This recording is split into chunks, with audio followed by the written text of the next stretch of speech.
Well, hello everyone. Let's wait for this to load.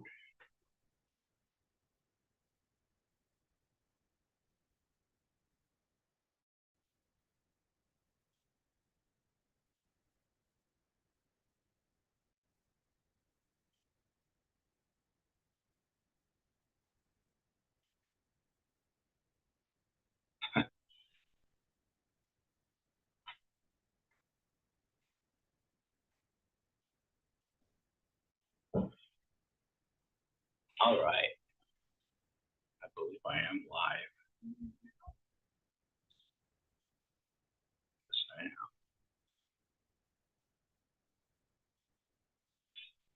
Okay. Well,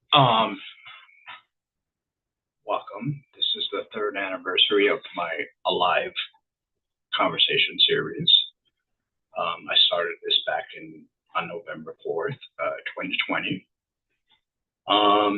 I was going to start sooner than that, but I thought just maybe, I'll figure it out and see who would be interested in actually coming on. And I was very thankful. But I just wanted to go back in time a little bit and kind of give you a brief history of where the name Prognut came from. Prognut started back in sometime in 1998 as basically a fan page to show the bands that I liked. I mean, there wasn't anything elaborate. It was just basic HTML on something. I'm sure a lot of people will remember GeoCities, and that's where it was from '98 until about 2001, until I decided. Actually, no, it wasn't decided for me, but around May or June, someone sent me one of their CDs and said, you should review this. And I'm going, okay. So from 2001 to about 2010, everything was building a momentum upward. And it got to the point where I needed other people to help me with reviewing CDs, because I had, at any given time, I had about 50 CDs submissions on my desk, and there was absolutely no way I was going to get to all of them. So I found some like-minded friends to help me out to review some CDs. Well, that went very well. Everything was going good. I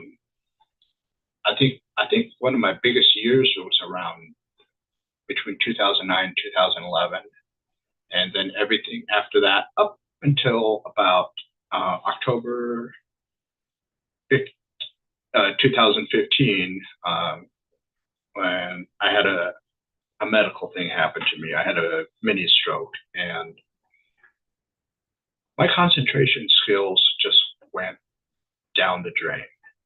And that, on top of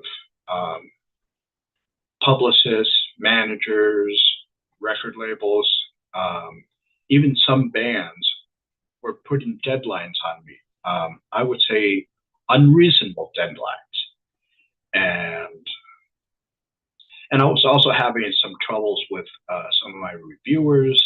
They were getting a little too picky on what they wanted. I tried distributing,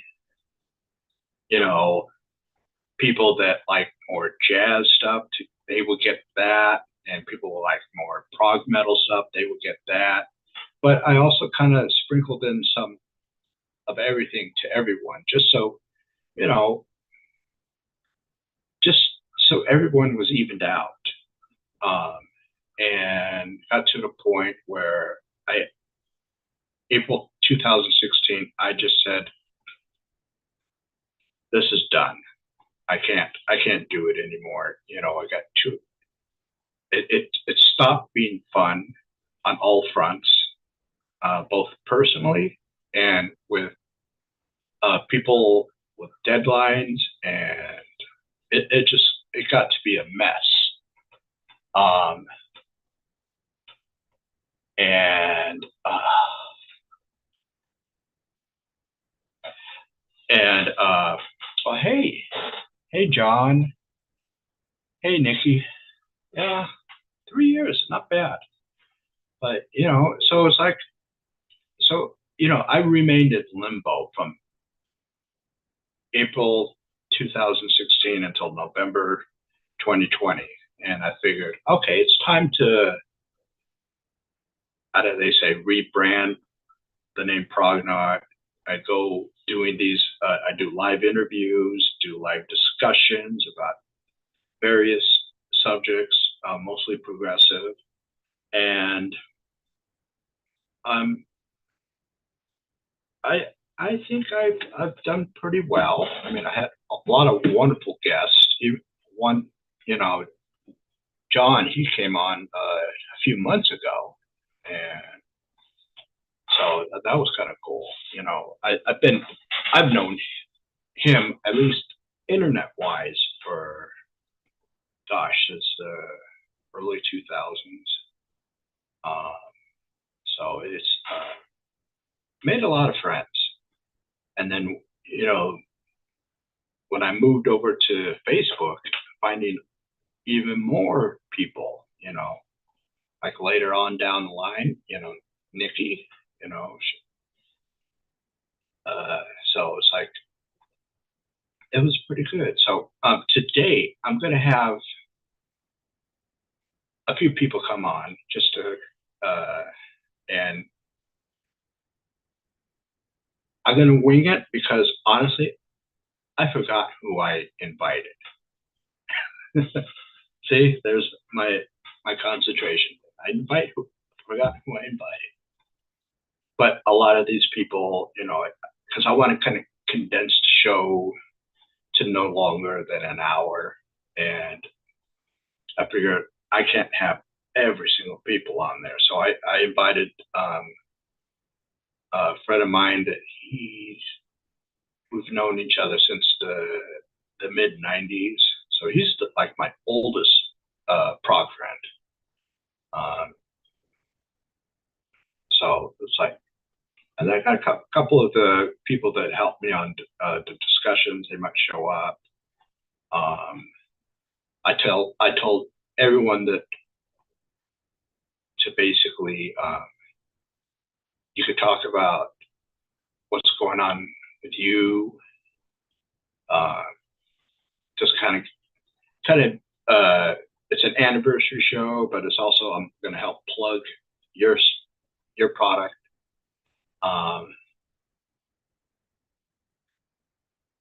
it's kind of weird for me to talk to myself. I'm not used to doing these kind of videos. um,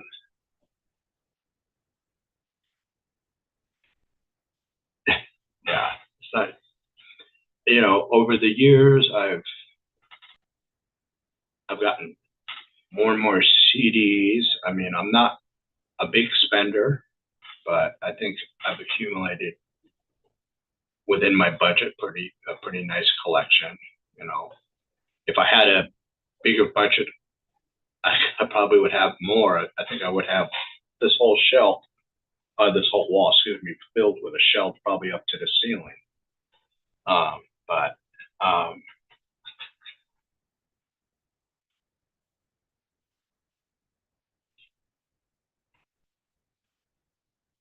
so this is in a few minutes. We'll have some people show up, and you know, I'm going to keep my eye out better on this chat rooms thing. So if people have any questions um, for me or for any of my guests, you know, feel free. You know, I think for once my chat thing is actually working. you know, every once in a while it shuts itself off and then comes back on. So it's like that's half the time I don't even know what's being said in the chat room until much, much later. I got some bands coming up that I'm going to be interviewing. Speaking of John, he's going to be here on November 11th, 3 p.m. Eastern Time, just like every other show.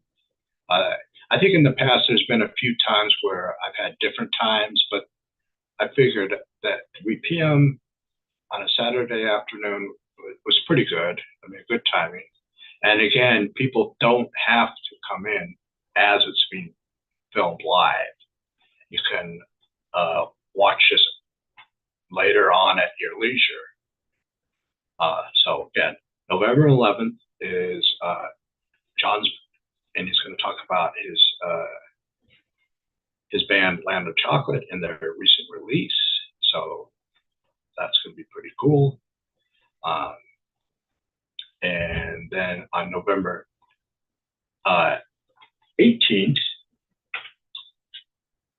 got these guys coming in. Glass Hammer. Well, it's going to be Steve Babb, and he's going to talk about this fantastic new album, Arise.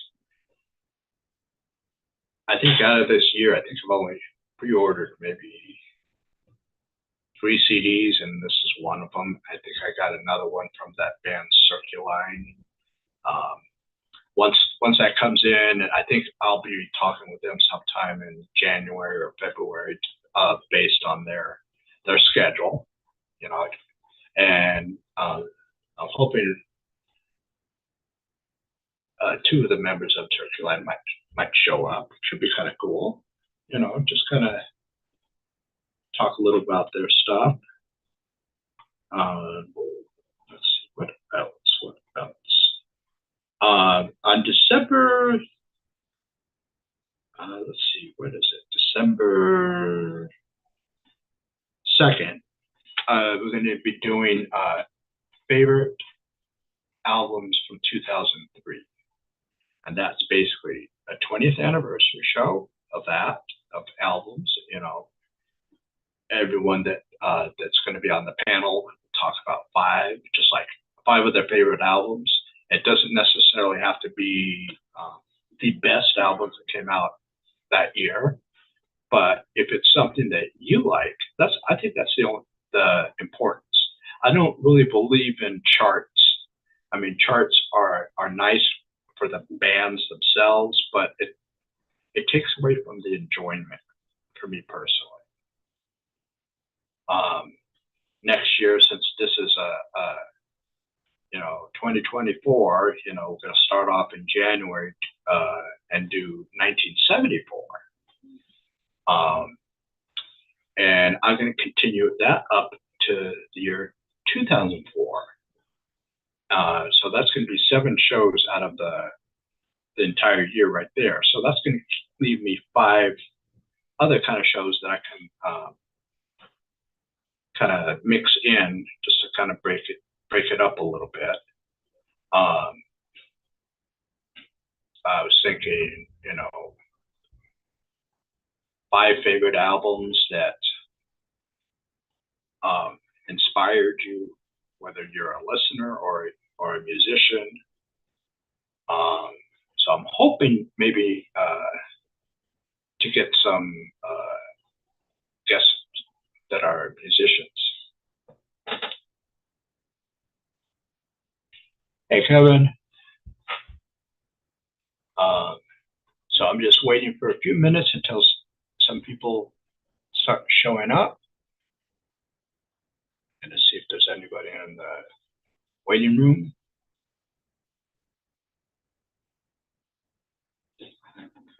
So I think 2024 is going to be a pretty busy year for me.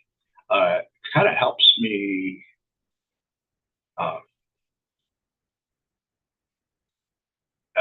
I notice whenever I'm not doing anything I just,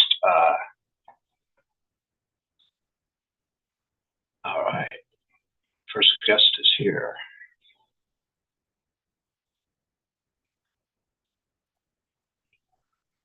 Hey, how's it going?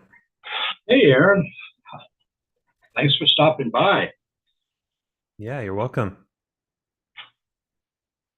So, so how are things going out there, out sort of west? Pretty good. It's a nice weather day today. It's sunny and warm for once. Yeah, it's been cold and dreary here. Oh yeah. Yeah, but that's main weather for you. New England, it's always cold around this time of the year. Yep. Oh, I remember.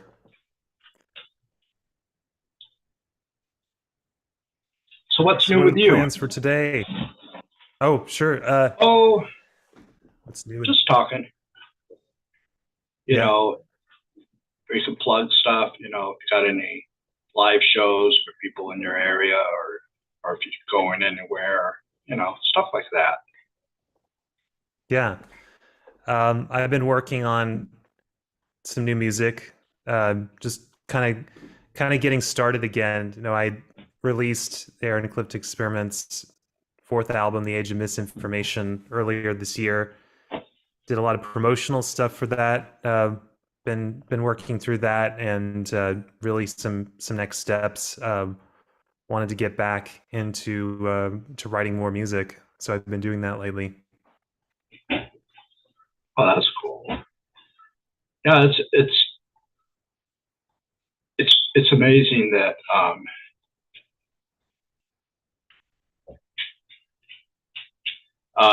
it's just amazing that how people they put out their albums and that they can keep keep on coming up with fresh ideas album to album. You know, I always find that fascinating.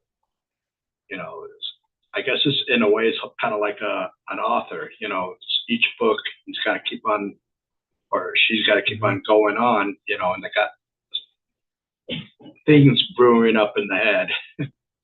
Yeah, there's a few things I want to do, but it's like, the beginning of this process, it's really I don't want to say it's always like reinventing the wheel, because I keep ideas around. For some of them I've kept around for years, and sometimes I find new uses for them, other times I don't, and then I just let myself kind of be open to new things. So honestly, a lot of the songwriting starts out with just me messing around on the keyboard, or looking for a new sound that I like, or maybe I have a song title and I want to try something with that. It's a lot of dabbling until a few things start to take foot. I met with another musician, a friend of mine, last weekend, and I was showing him some of these ideas, and I started realizing when I was talking through them, I'm like, actually, oh wow, I haven't looked at some of these ideas in like 2 or 3 years, and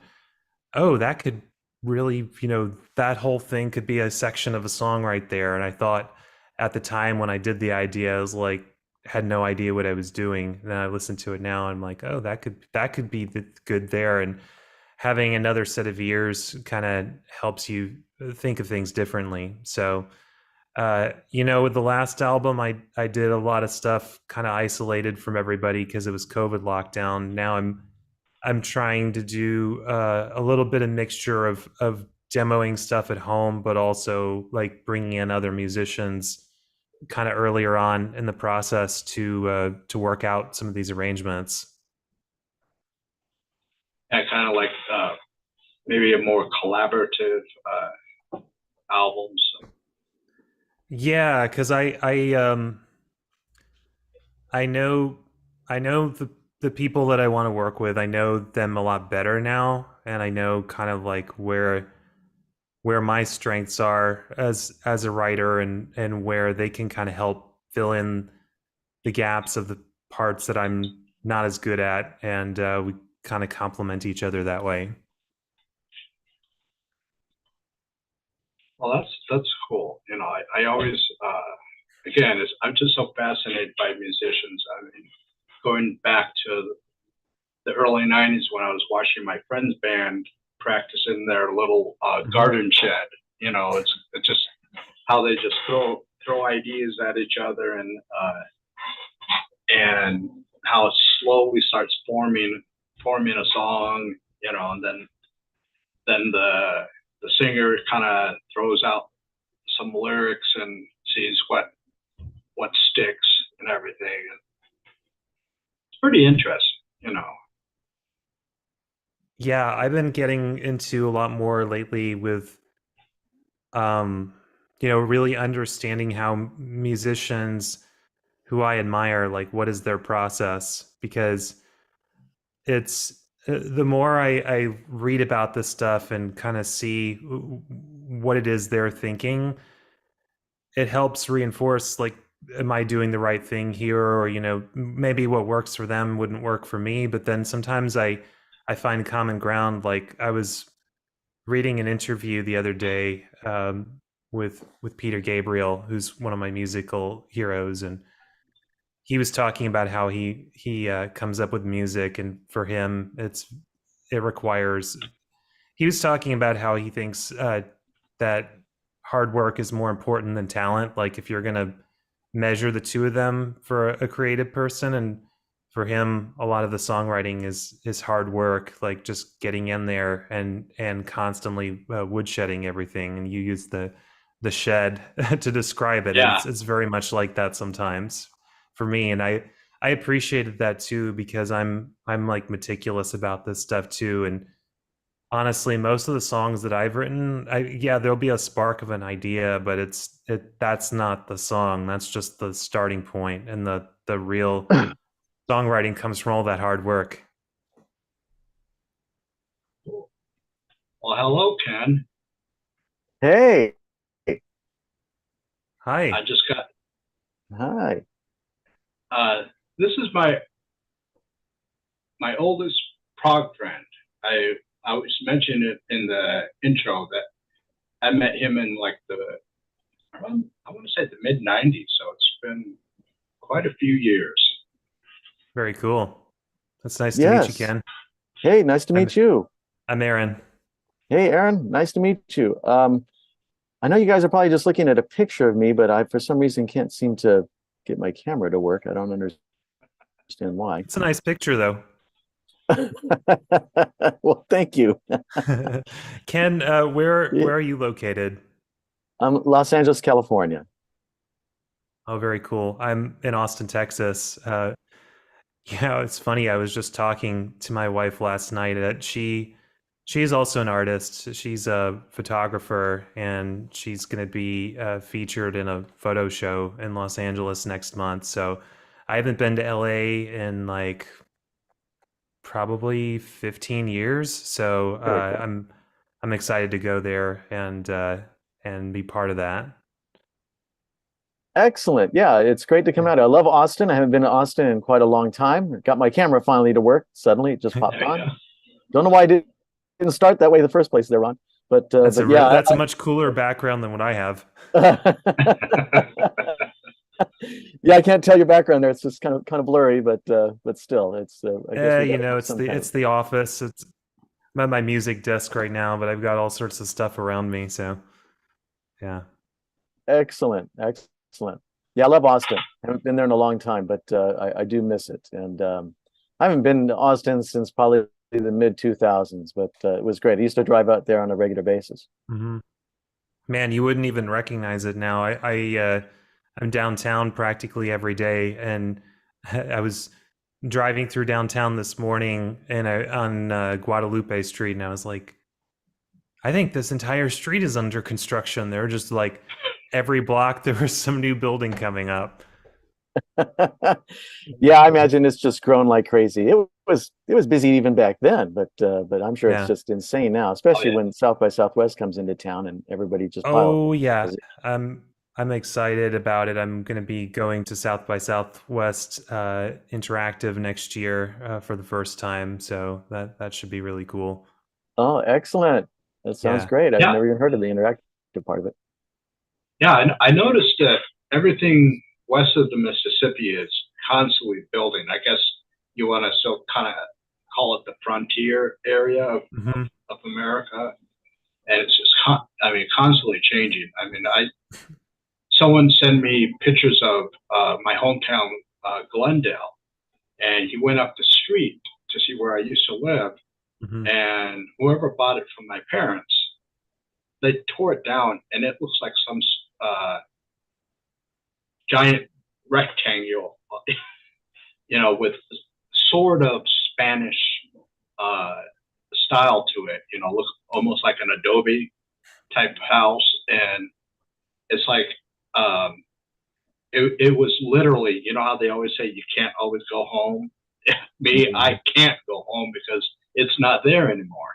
And it's so, and My it That's funny. changed. I mean, Yeah. Glendale started changing in the '90s. I mean, Uh-huh. it was one town growing up in '70s and '80s, and then the '90s, it just completely changed. More people coming in, and Glendale is kind of famous on the music scene. At the Civic Auditorium, before Van Halen made it big, they played there. Yeah, it's Oh, also that's the right. hometown of System of a Down's also from there, I think. Yeah, Yeah. Yeah. yeah. So it's like it has some musical roots. I mean, I think even Motley Crue played at the Civic before, Mhm. because it was just like a little hall. I mean, I know back then when they were doing that, in the mid to late '70s, when they were doing a lot of those shows there. I was too young to even care about music. I mean, you know, I look back at all those shows that were happening, in Southern California, and it's like you know, it'd be nice to have a time machine. Oh, yeah. Mhm. I mean, even going further back, it'd be nice to have a time machine to hit all those great shows. Going all the way back to the Beatles. I mean, Oh, love to see that. Yeah. I yeah, would I would either love to do Dodger I would Stadium. love to do that too. I was I was telling my wife this morning. I was like, we saw Peter Gabriel last month, and that was one of the best. I think that was the best arena rock show that I've ever seen. It was just fantastic, and she doesn't really know a lot of his music, but she had a great time, and she was telling me how much she enjoyed it. And um, yeah, I was saying that Genesis, King Crimson, and Rush are my three favorite bands. I've seen King Crimson and Rush multiple times. Never got to see Genesis, so I was like glad to see Peter Gabriel because that's the closest I'll come. Actually, no, I take that back. Probably the closest I'll come to old school Genesis when I see Steve Hackett next year. We got our tickets. He's Oh finally yeah, coming to Austin. I'm so excited. Excellent. Yeah. I wish he would come up here because we got a nice little arena. It's called the Cross Center, Hmm. and I think it was last Friday.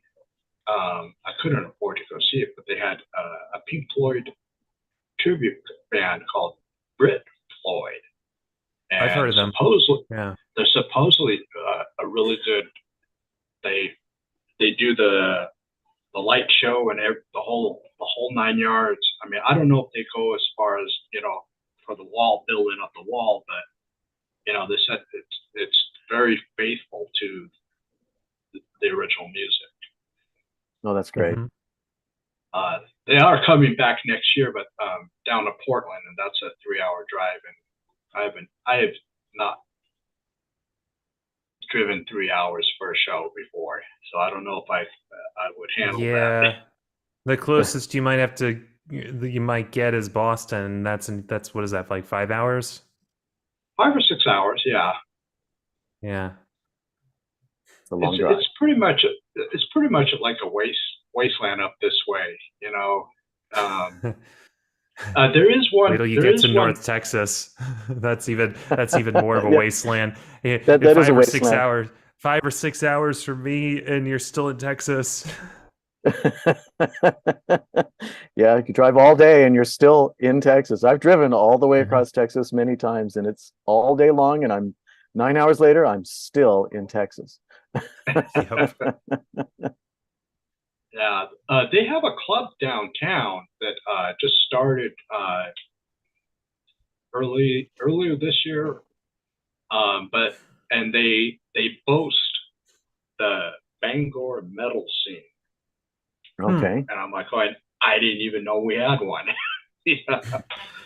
You know what's So great it's like, about metal is it's everywhere.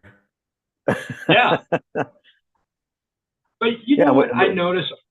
I notice is a lot of the metal today is leaning more towards the extreme stuff. I mean, Hmm. there's no melodic metal bands, or at least many. It's like everybody's got to play faster than light. Instead of I know in metal you're supposed to have a harsh voice, but it's like these are coming off the death metal vocals, and it's like that's it gets kind of tiresome after a while, just trying to figure out what the hell they're saying. Yeah. I mean, they could be just grunting out words, just no, nothing coherent, just maybe talking about a recipe or something.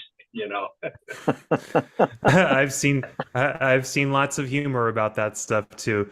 Yeah. It's the heavy metal arms race. It's always a thing.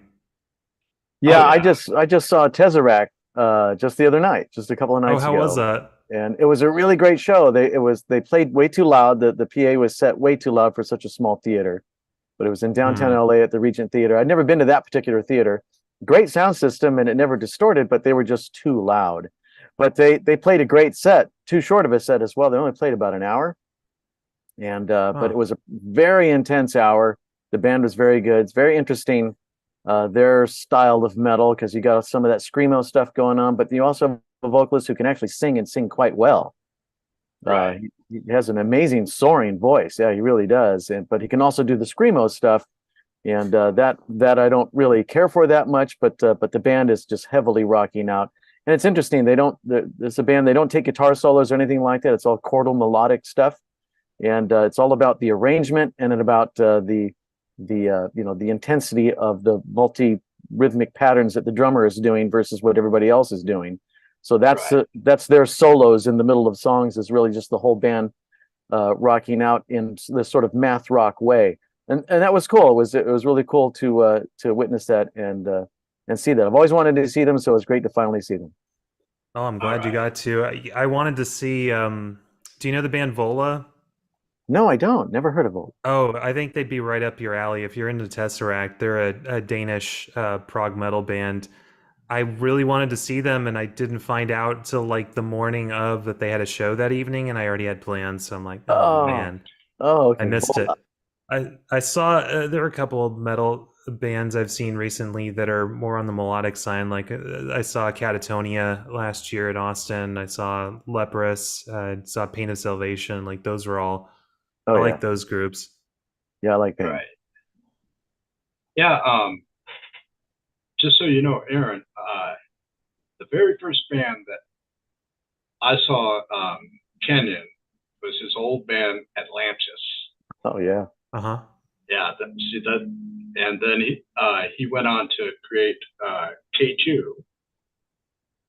and then his recent his you'd say it's more like a project than a band. Yeah, Hmm. it's a project. It's a solo project. It's just using different musicians and so on and so forth. That would be Tempest Siderium. That's the stuff, the artwork behind me that you see here. And yeah, so that's the latest project I'm working on. Though K2 is slowly getting closer to finishing our taking forever third album, and just the guitars need to be done. We're in the middle of working on those right now, so everything else is finally done. Oh, Ken, that's what do you cool. play? I play bass. Oh, very cool. I'm vocals and keyboards.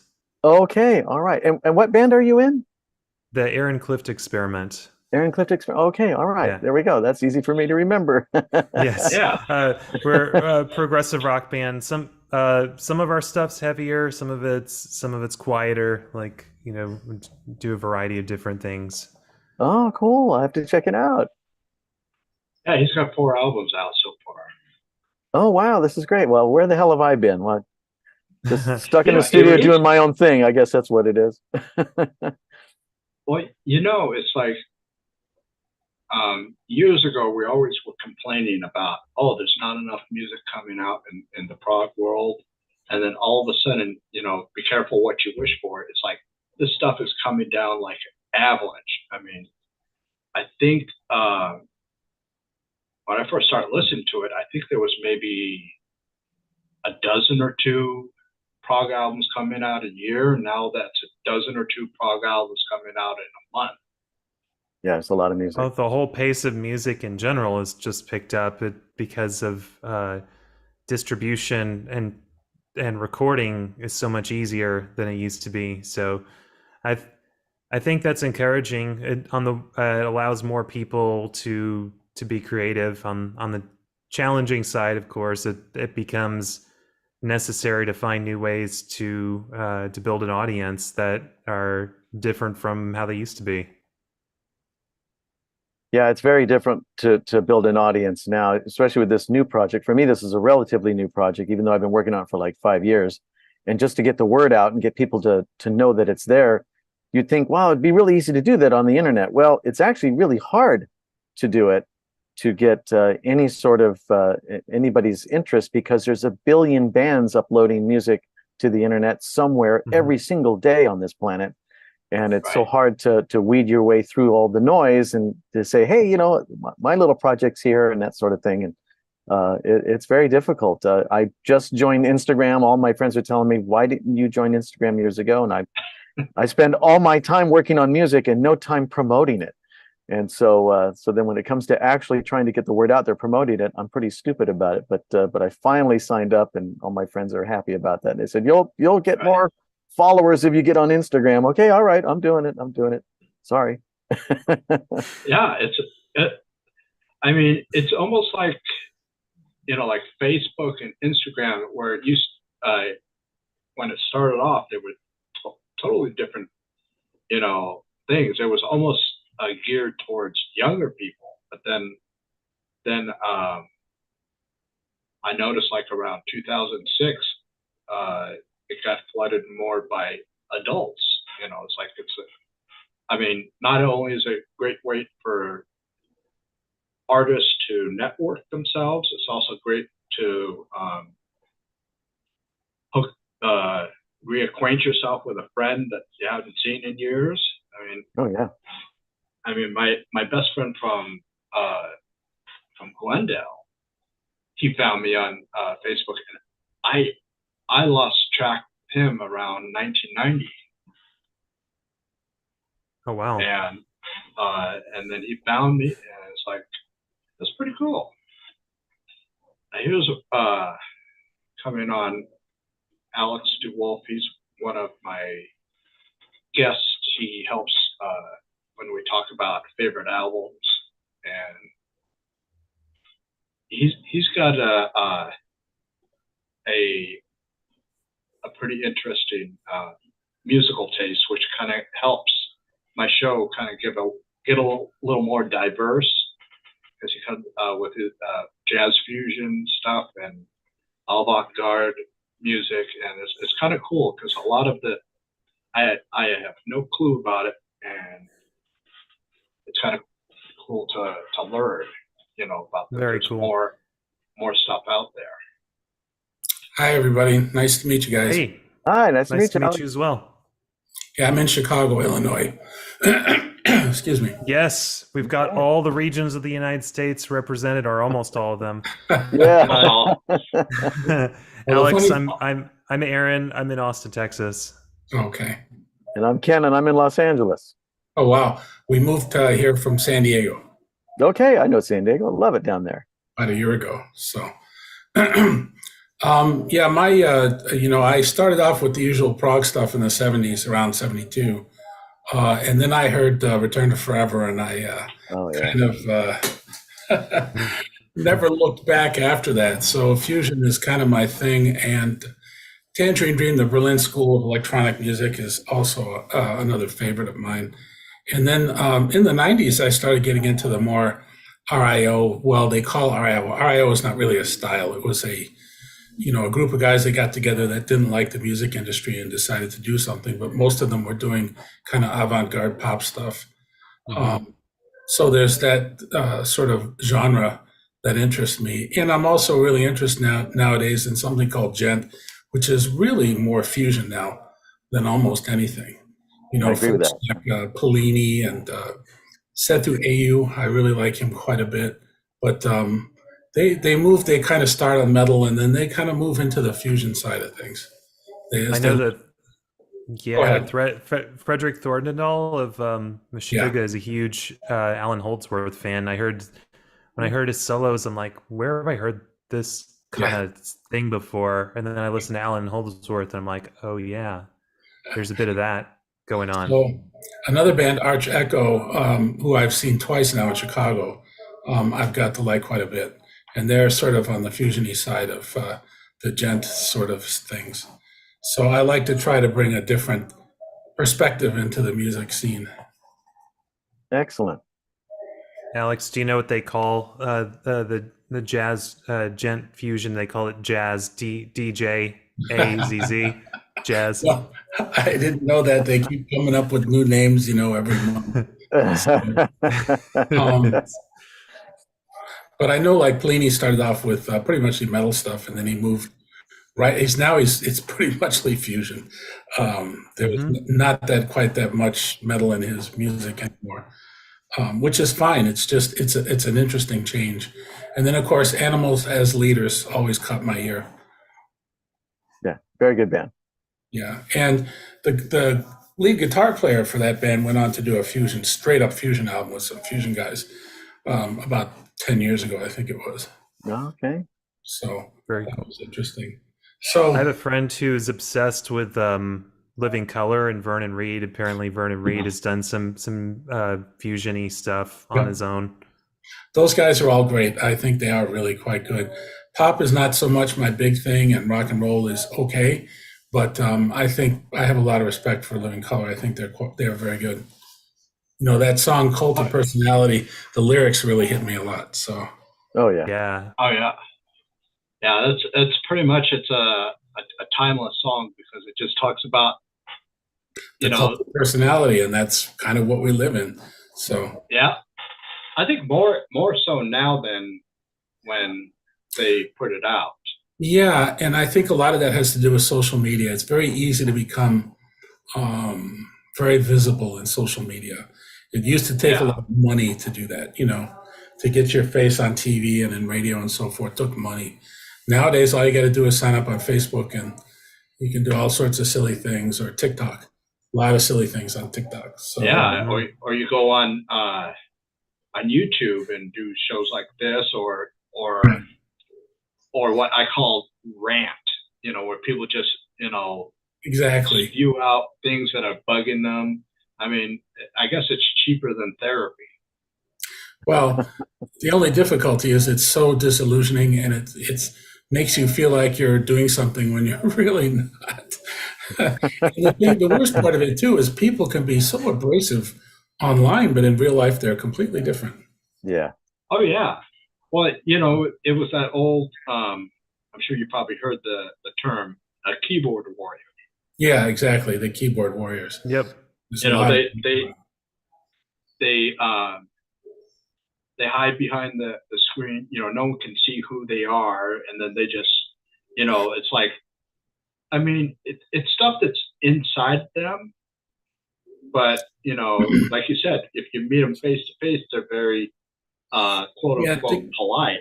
Decorum face to face is different than just and it's like. Yeah, I have a friend of mine, and he goes on some like a live thing. You know how Instagram has their live thing where people can just jump on and chat with you. He goes on to one where it's video, where he's got a camera on him and talking, about stuff, and then people come in, and you can do, you can have, just like how people join in on Zoom, you can have people, strangers join in, and they have their cameras like aimed up at the ceiling and distort their voice, and then start spewing out this ugly hate speech crap, and it's like again, it's like that's the next evolution into the keyboard warrior. Now, keyboard video warrior, Right. like, and it's like, I was meaning to try that place out to go on there and talk about music. And I did that, and I sat there and just talking to myself for about 25 minutes, and no one was coming in. And I was like going, I just basically just ended it saying, I'm just wasting my fucking time. Yeah. This shit. More or less. And I just ended it, and I go, I'm done doing it. I like the concept. I mean, it would be really cool, to have that, a medium where you go in there and you can talk music, with no said topic, you just, everybody talk about the different things that they're into, and kind of almost like a learning video. Yeah, I'm trying to get rid of CDs, and here I've got 3 stacks. 4 stacks. Oh man. I've got about 5,000 CDs. So. Oh my gosh. But one of the reasons I moved to Chicago was for the live scene, because there's a lot of music here, and I just saw Soft Machine. They were great. And I saw Billy Cobham about 6 months ago. He's 80, and he was touring at that time. I think it's over for him. But Wow.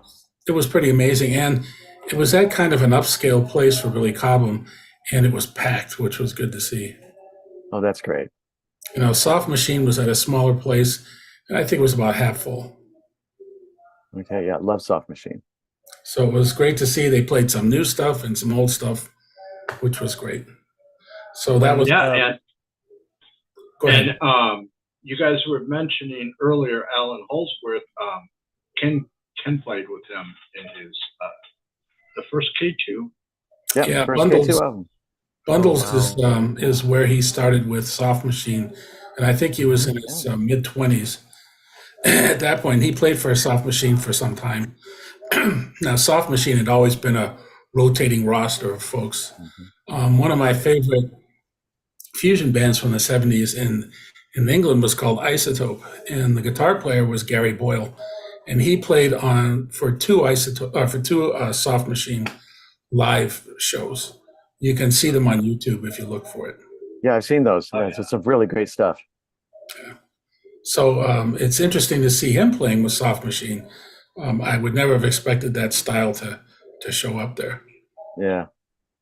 But anyways, that's pretty much where I came from. I'm probably going to head out shortly.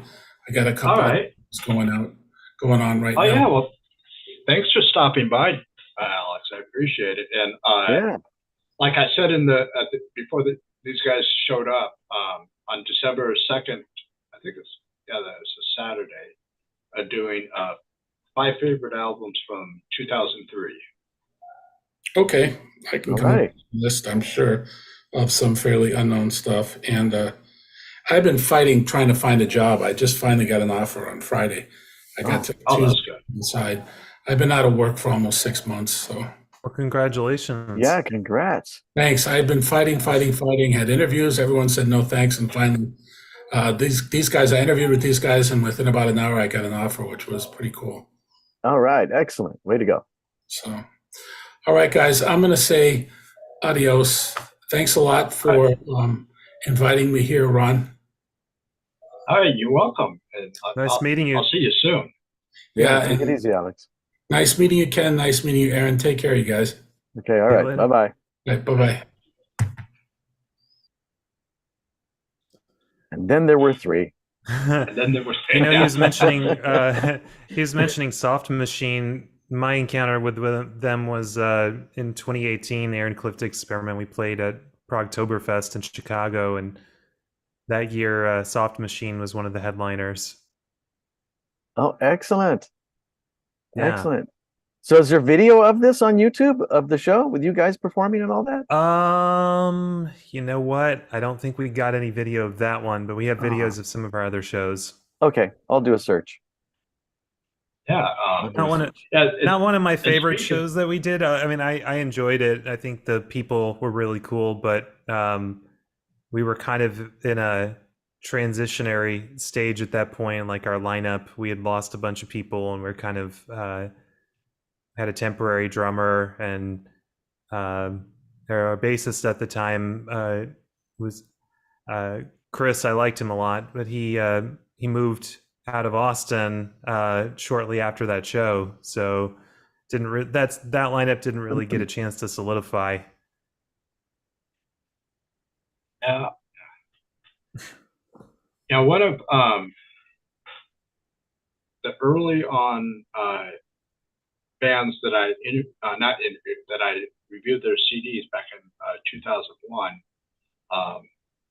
The band's called Glass, and they're out of the Seattle area, and they had they played with various members of Soft Machine down at Baja Prague one year that they played. I think it was 2007.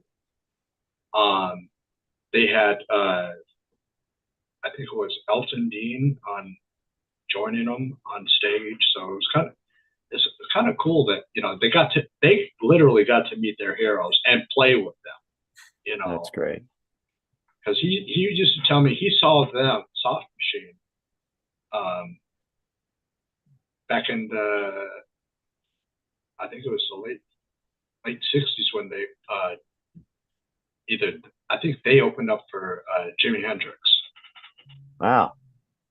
So he's seen it, and he basically he had, after the 70s, when Prague just kind of lost its popularity, he went on and did other stuff, and he didn't know anything until he just decided to start archiving some of his works in the early 2000s, and came across me. I don't remember how, but he came across me, and I was telling him about all these different new bands. He goes, "Oh my God," he says, "I feel like I'm Rip Van Winkle. I just woke up after decades of nothing, And I said, "Yeah, there's a ton of stuff out there." And this was in early 2000s, so basically it's been snowballing down, more and more stuff.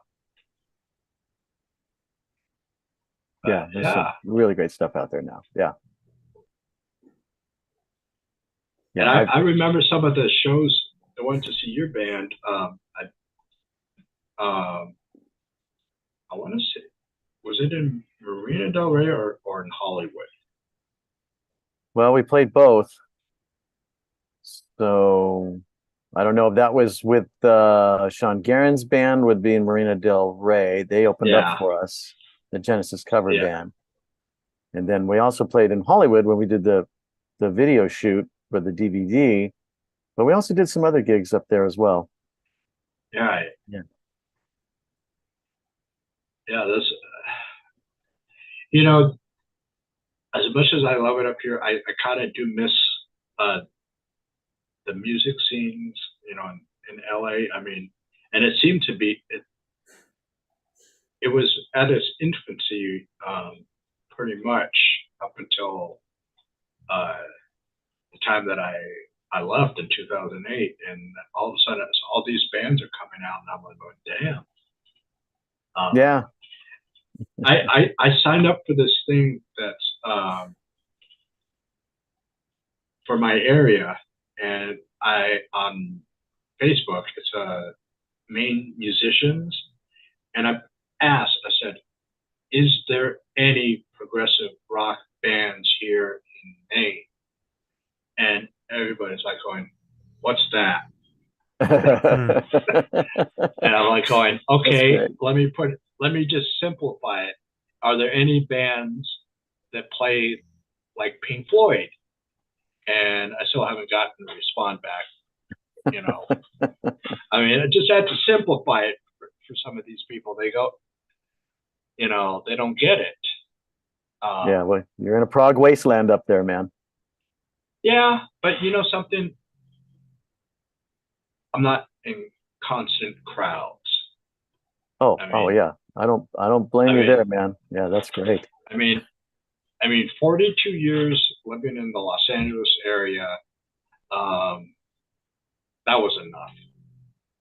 That was enough. You know, it's like, I mean, I met a lot of great people out there, saw a lot of different bands, you know, local ones mostly. Aaron was mentioning earlier about King Crimson. I saw them in 94 at the World Turn, and then in 2000 at the World Turn. And the 2000 show, I forgot my earplugs. My ears were ringing for at least a week afterwards. I mean, oh man, yeah. I saw a friend's band once, like 20 years ago, and that was my one and only time that I never brought earplugs to a show, and my ears were ringing for like a week after that. I was starting to freak out and thought maybe I had hearing damage, and luckily I was okay. But yeah, right. Learned from that. I'm like, I'm a musician. I need to save my hearing. Exactly. Yeah. Well, you know, the 2000 show was no, it wasn't. Yeah, it was a 2000 show. I was at the time I started using a cane, and we just bought regular seats. And the usher saw that I was in a cane, and he put me right up front on the left-hand side. And I'm like, oh, okay, that's probably attributed to the loudness of it, because I was like around in the center towards the back. That's where my seats were. And the usher just says, no, we have some handicap seat up here. And I go, okay. So I got upgraded, but it's like, holy crap, that was freaking loud. I think that's one of the second loudest concerts I've been to, and the other one was Motorhead. Of course. Yeah. Lemmy. That one. I think it was over at the Universal Amphitheater, and I believe they were opening up for Black Sabbath, and this was when that other singer Tony Martin was in the band. Mm-hmm. I want to say it's around the Headless Cross time. You know, so this would have been late 80s then? Oh no, early 90s. Early 90s. Okay, got it. So this was before Dio did that reunion with them? Yeah. Yeah. No. Okay. No. It was after. Just after it. After that reunion, you know, the Dehumanizer. I think Dehumanizer. Okay, so it was after that, but it was before Ozzy joined them again. Back, yeah. I mean, a lot of people used to call Tony Martin like a Dio wannabe, because they had a very similar range. But it's like, I don't think the guy sounded, I mean, yeah, okay, he sounded a little bit like him, but it's like, in music, it's really hard to find very unique voices. Yeah. You know, because a lot of vocalists, at least from my experience, are trying to sound like other people instead of themselves. Just sound like yourself. I could go on about that story. You know, every time Dio is one of my favorite vocalists, and every time I tried, I want to emulate. I want to learn from my favorite vocalists, and I don't want to sound like them, but more like I want to learn like what it is about them that makes them unique, and how can I how can I tap into something like that, but like in my own way? Oh yeah. You honestly, Aaron, you're one of the, of, especially of the modern prog bands. You do have a unique voice. You don't really sound like anyone else, and to me, that is a plus because I don't want to hear a clone of someone that came before. You know, I want to hear someone that has their own voice, and it's cool. Yeah, you can learn from, you know, the greats, but you know, just learn, you know, like their techniques and things like that, and everything, you know. But you know, don't copy them unless you're going to be a tribute band. Yeah, Yeah. I can't sing to save my life, so my singing is just awful. Yeah, same here. I think I classify myself as a very bad shower singer. Oh, there you go. Well, now, Aaron, now I really want to hear your stuff even more so because Oh, I love great vocalists, and I'm always interested in great vocals. So, well, thank you Okay. guys. I appreciate it. Yeah, Yeah, it's taken it. You have the instrument you get, right, and you got to figure out what to do with it. I was thinking about this interview. I was telling you right before you joined. I read this interview with Peter Gabriel. He was also like pretty humble about his abilities, and he thought he's like, I'm an okay musician. I'm like, so modest. yeah, But that's great. I get it. You know what? There's always somebody we always used to joke when I was growing up and talking about musicians. You said, you know, you find that you think you're good at something. There's always like a 12-year-old in Japan who does it better. Of course. and also you guys, musicians, are your own worst critics. Oh yeah, We absolutely Jesus are. Christ. I had this happened to me this week. So I was working with a friend of mine who she's been helping me with my social media and marketing strategy and content. And she was asking me if I had any live videos. So I'm going through, my band's been around now for 11 years. And I'm going through our history. And we did a performance 10 years ago. And I thought some of it was great, but I remember other stuff that night was kind of rough. And one of the we had that show filmed and recorded, and one of the videos that we had put together was we did a cover of "In the Court of the Crimson King" by King Crimson, and Excellent. I remember, like, at the time we asked our videographer to go ahead and put that one together, but then I listened to the performance of it and I felt really self-conscious about it because I'm like, yeah, I don't know if it does justice to the original, like, you know, this, that, and the other. So I never released that video. And then I listened to it a couple weeks ago and I was like, yeah, actually, this wasn't as bad as I remember it. It wasn't like the best performance I think I've ever done, but I thought it was I thought it was actually acceptable, and I was like, you know what? I'll try something out here. I'll release a little reel video that's like 20 seconds long, and if people react favorably to it, I'll start releasing more things. And several people said they liked it, so I'm like, okay, I'm gonna release more of it, and then maybe before the end of the year, put it on YouTube and be like, all right, it's the 10-year anniversary of the video that never got released. Here you go. Oh, that's great. I hope you release it. I'm looking forward to it. I'm pretty sure I will. I mean, I wouldn't sit on something like that forever. But yeah, no, it's cool. You know, but I think like a lot of people liked it, but I was my worst critic of the whole thing, and I know lots of musicians go through the same kind of emotional journey. We hear ourselves like, oh, that could have been better there, that could have been better there, and whatever, you know. Absolutely, especially with this kind of music, because you know the people who listen to this kind of music are really critical and real sticklers. They want it to be absolute perfection, and they look at every single little note that everybody plays and the production. and the engineering of the album and everything else. And so, yeah, it's Yeah.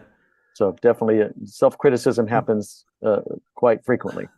My parents Well, like to remind me my very first, after my very first orchestra concert, my first instrument was viola.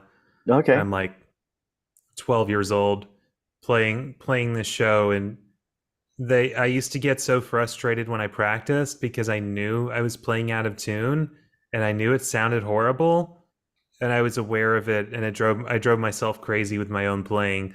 And then I was really upset like after my first concert and crying because I knew we weren't that good, and I heard the older kids and I thought they were so much better. And yeah, I was very critical of myself even then. Mm-hmm. But going back to the covering songs. Now on Tempest Sidereum, Ken did an Asia song, and he took it was like a 4-minute song and stretched it out. And I like when bands basically if they're going to cover a song, take the song, break it apart, and then reassemble it as if you're doing it. And I think that prog bands, for the most part, would appreciate that because they say, "Oh, it's inventive." Just the same. I mean, it's not prog, but when Kevin Gilbert did Kashmir, Mm-hmm. I was blown away by. Okay, it sounds. You hear bits and pieces of the original in it, but then he makes it its own. Yeah, and I think that's very cool. That and I remember hearing that on KLOS. I used to listen to that Mark and Brian show. Yeah, and they were like mega fans of his. Mm-hmm. Yeah, they play that stuff. I think it's so cool. When bands do a cover song, and then kind of make it their own. It's like. I love creative covers. I was at a restaurant last night.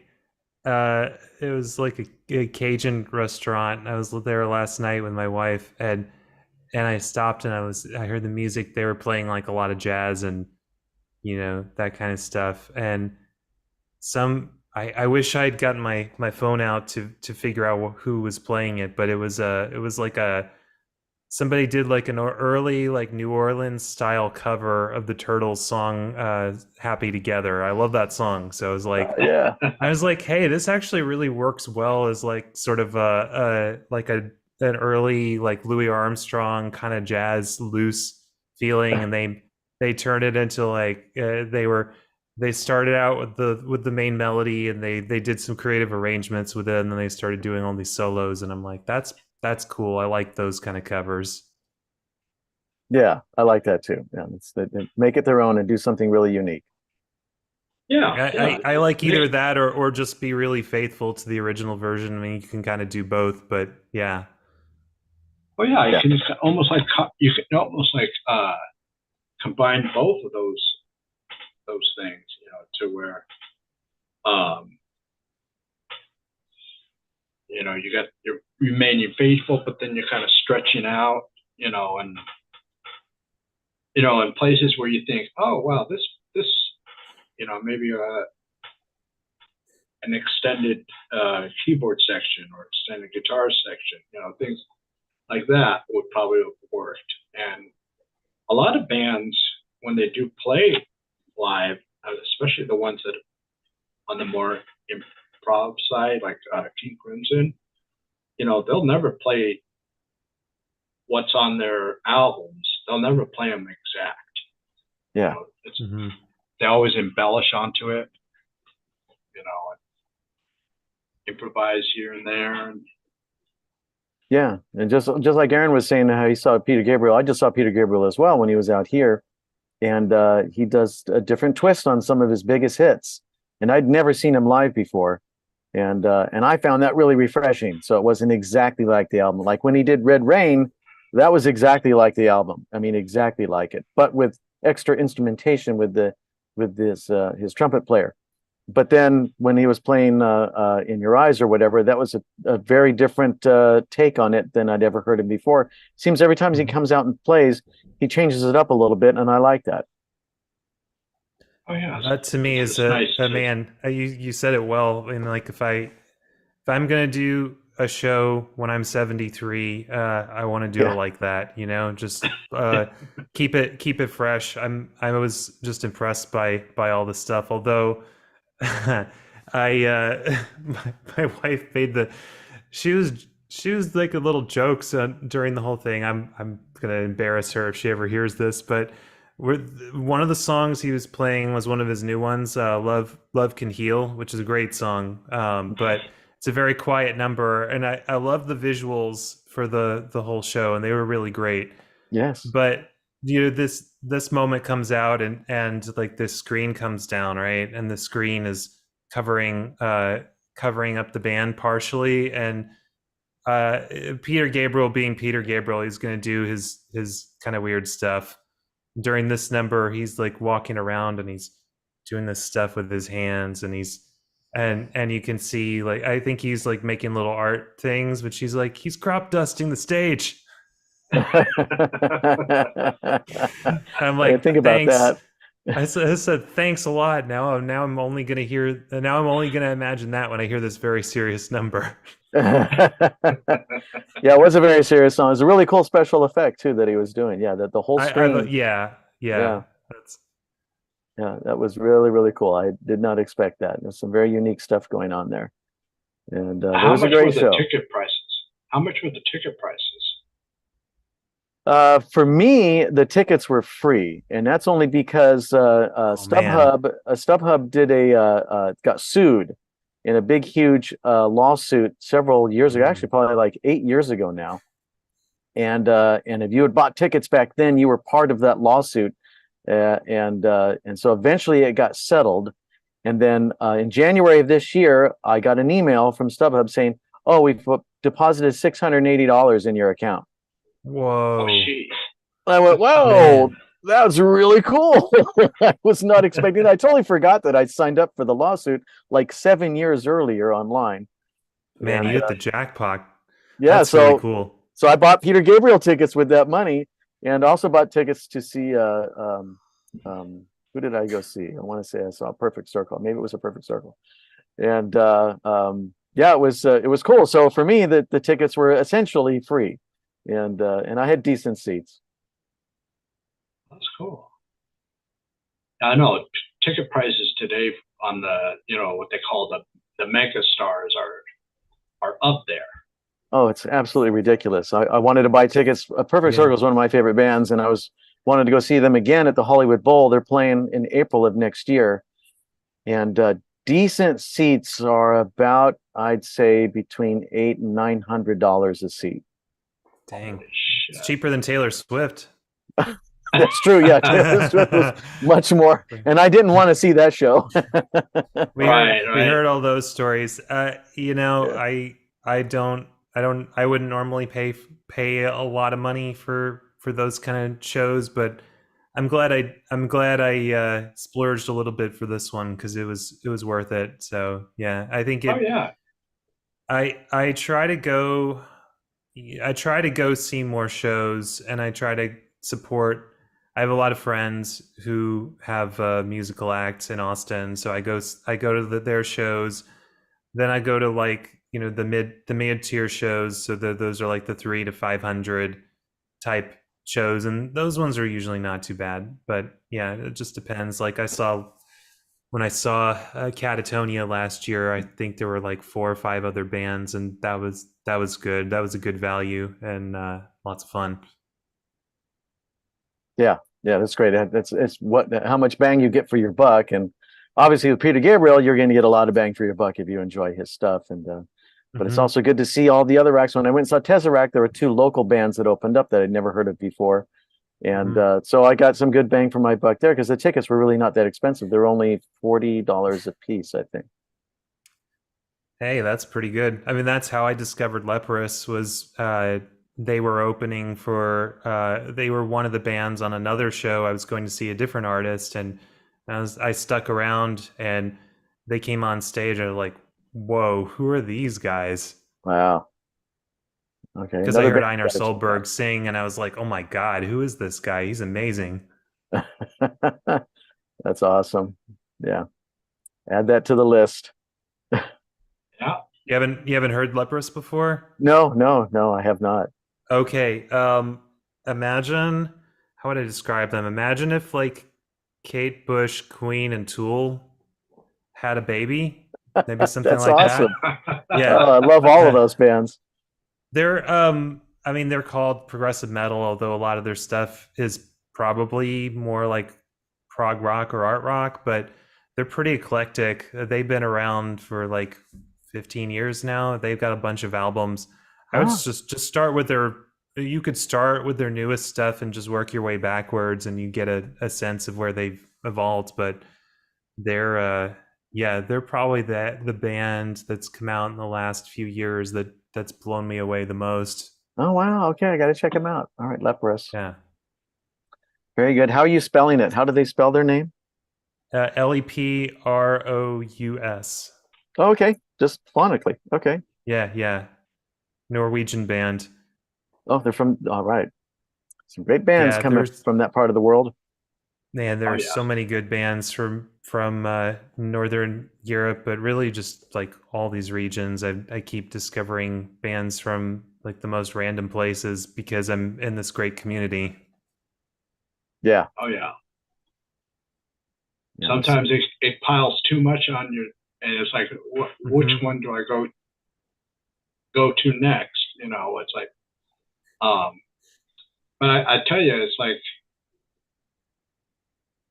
as a fan, progressive rock is like going down the rabbit hole. I mean, you find one, you get into one band, and then all of a sudden someone says, "Well, if you like them, check these guys out," and then so on and so on. It's like get to the point where that one band that you started with 10 years ago creates your whole CD collection with all these other bands. You know, Mm-hmm. it's You Yeah. know, I very keep thinking difficult. about those people who are asking you what is progressive rock, and the answer to that question, you just tell them, well, even prog fans don't know. That's true. Oh yeah, the endless debates. There was, and it's still around. A website called Progressive Ears, Oh and yes. Mhm. all the time they had the debate. You know, someone would like uh, poke the bear and say, "What is?" Do a topic. What is prog? And then all of a sudden, all these people like dogpile onto this, to whoever it is, and Mm-hmm. rip them to shreds. You know, it's like my thing is this: what is prog? Uh, my definition is going to be different than everyone else's because Sure.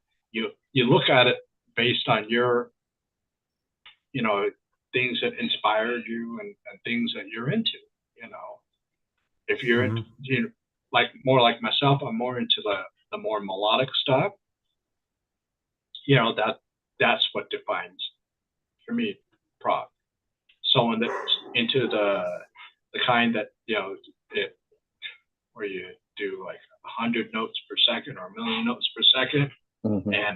and constant time changes where it's like you get whiplash out of it. You know, it's like that's someone Yeah. else's type. You know, Mhm. it's different for everyone else, so it's like you can't really just say, "Hey, that's not prog." Well, it's not prog to you; it's prog to someone else. You know, Mm-hmm. and I think it's more than just a genre. You know, I mean, nowadays I think it's much more than a genre. It's more a community because you have it. It's a big envelope, umbrella over everything. You know, all sorts of styles from progressive pop to uh, avant-garde stuff. You know, just you know. I appreciate. I I felt bad about it at first, but my a couple of my bandmates pointed out to me that they wore it as a badge of pride every time they saw a comment that said Aaron Clift experiment is not prog. This is not really prog. They're like, this is great. That means that we've created music that's accessible to lots of people, but also we've done. I think about it, I'm like, yeah, I mean, from a strict definition, I mean, I'd say a lot of our songs are probably not prog, but I consider myself that for marketing purposes, but I'm like, at the end of the day, like most of the music that I listen to would probably not fit into the progressive rock genre, but I still like it. I still think it's Right. progressive in spirit, or it does something that means a lot to me, and I think that's more important at the end of the day. And there's also a lot of bands that have no clue that they're doing something progressive, and those are the cool bands, to me, that they're like they're doing something. They think that they're inventing something different, and yet it's been done before, but it's just kind of neat from their angle, where they're going from a pop situation and going, prog, where it's like there's a lot of progressive artists that go pop, Mm-hmm. So it's like it's pretty amazing, what's out there. YouTube is to me is a great place you can find stuff, because you start you get like these the algorithms going. They figure out based on your your viewing, and all of a sudden they give you something. Oh wow, that's actually kind of cool. Not necessarily progressive rock, but it's a progressive sound. It's not something that would be normally played on the radio type of stuff. Yeah, the YouTube's great. I mean, I grew up listening to all kinds of music that I couldn't really get my hands on anymore once I got older, because I couldn't follow it. And YouTube allows you to get into genres that you haven't thought of before, or stuff that you missed from a long time ago. For me, a lot of that was Brazilian jazz, and my parents had a lot of those kind of albums, and I loved all that stuff.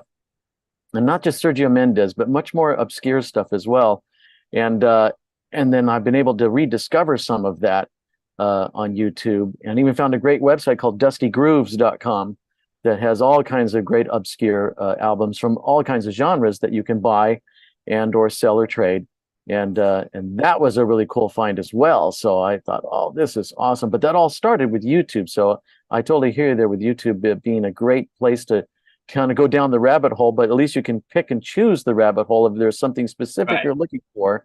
And I was looking for a very particular band that came out with a very particular album in 1969 out of Brazil. And I finally found it. I spent years looking for it, and I finally found it. And somebody posted it on YouTube. YouTube has everything. So whatever it is you're looking for, you can probably find it. Oh, yeah. Even stuff you never thought existed. Oh, yeah, absolutely. I've been getting stuff showing up in my feed just in the last few days. Some of this obscure krautrock stuff that I never even knew existed. And I don't even know why that's showing up in my feed, because I wasn't looking at that, but it just suddenly showed up. And I started looking at it and listening to it. And these obscure bands I've never heard of from 1971 and 73. And the outskirts of Germany and these other places. It's just amazing. Some of it's really good. Some of it's really dated. But still, I applaud the band for doing what they were doing at that particular point in time, which was really going against the mainstream and just doing their own thing, which was at that time super obscure from what the main pop music was doing at that particular point in time all over the world. So I salute them for doing that. My YouTube algorithm is probably cursed at this point, because I've looked up so much random stuff over the last few years. Going through finding musical humor. I like musical humor a lot. Yeah. I've been getting into what is it? There was a channel. Actually, some of it's on TikTok too. And so what is that? Thanks. What was it? You're welcome. I ruined it for you, or something like that.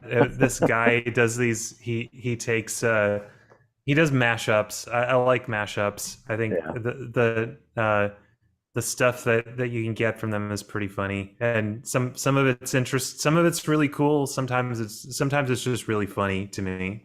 Yeah.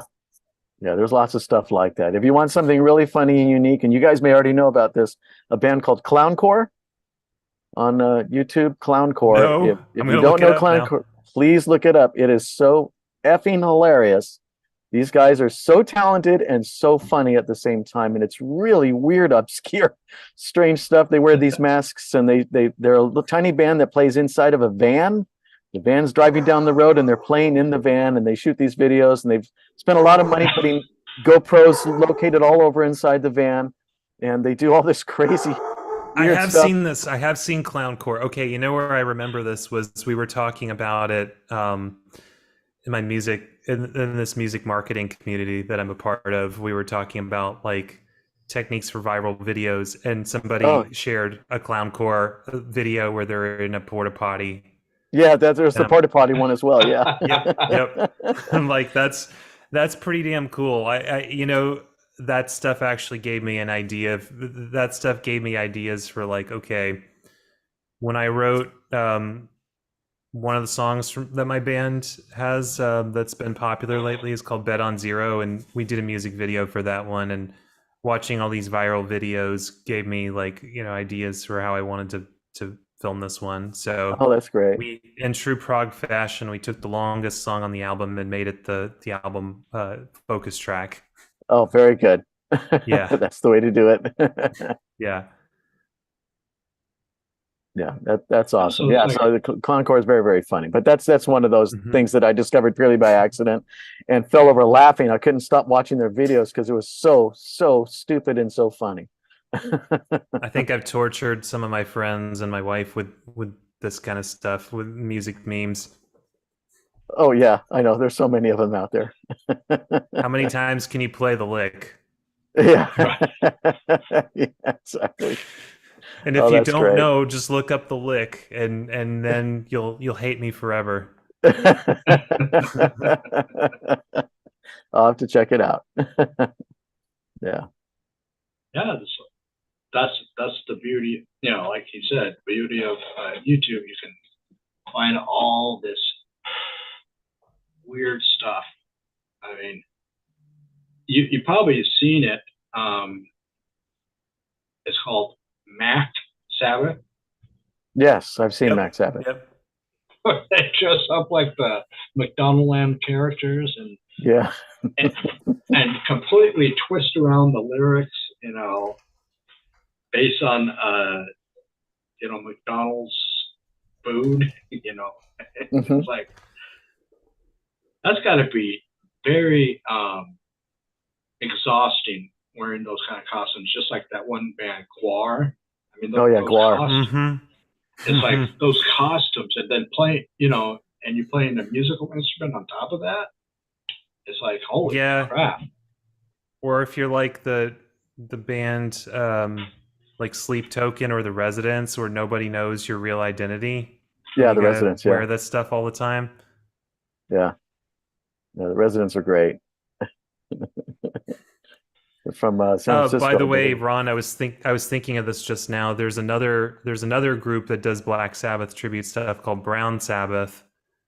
I think they do like Latinized versions of Black Sabbath. They're actually Oh, I gotta serious. check this Well, out. kind of semi-serious, but they're I've heard their stuff. They're really good.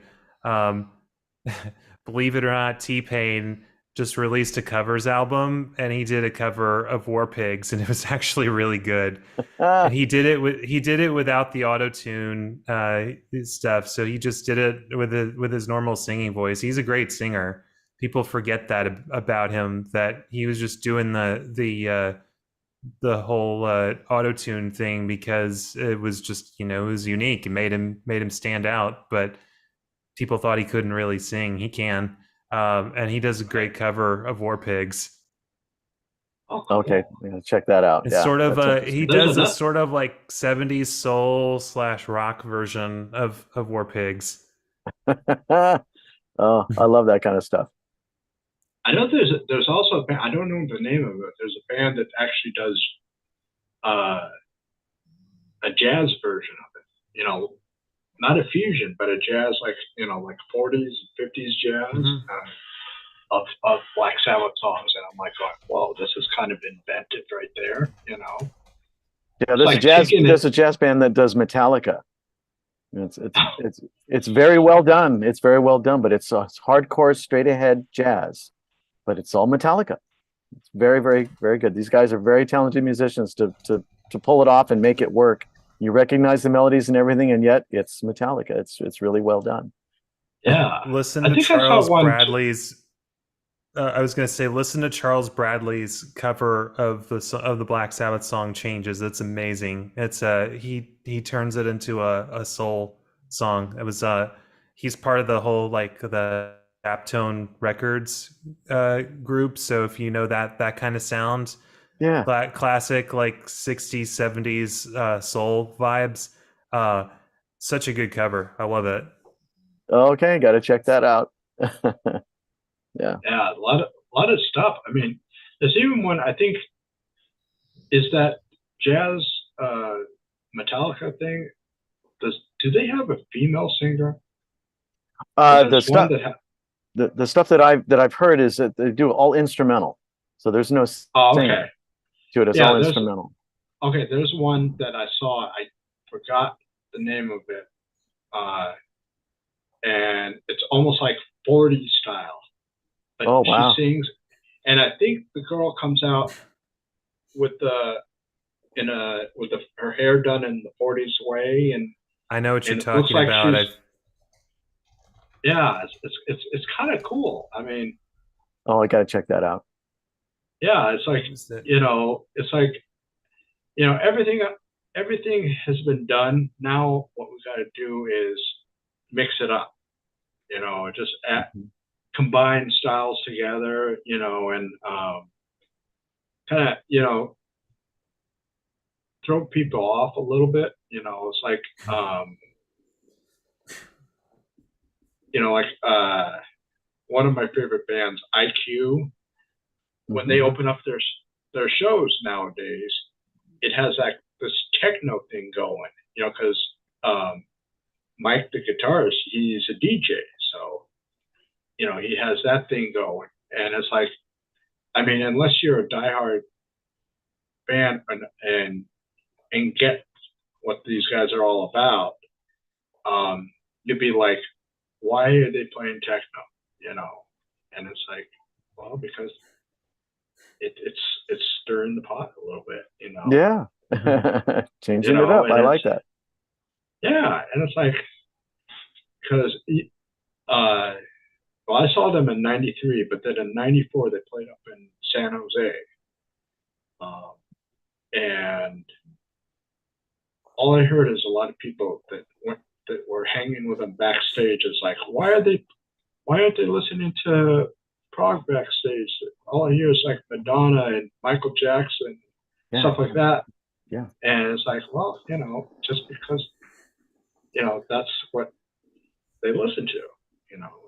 They It's play prog, but actually they a pretty much a fact that I know that most musicians, if you ask them, I mean, yes, they might listen to some music that sounds similar to them, but most musicians I know that are into lots of things. So like what they're going to be listening to or what they're going to be into may sound completely different from right. what they sound like, and that's a good thing. You need that. Oh Yeah. yeah, Yeah. And when I'm out touring or playing gigs, I don't ever listen to progressive rock. I listen to everything else. I will put on Madonna or something like that just to hear something completely different so that I can concentrate on my music more when I'm going to be performing rather than right. listening to something I'm going to analyze to the ninth degree, which is I tend to do.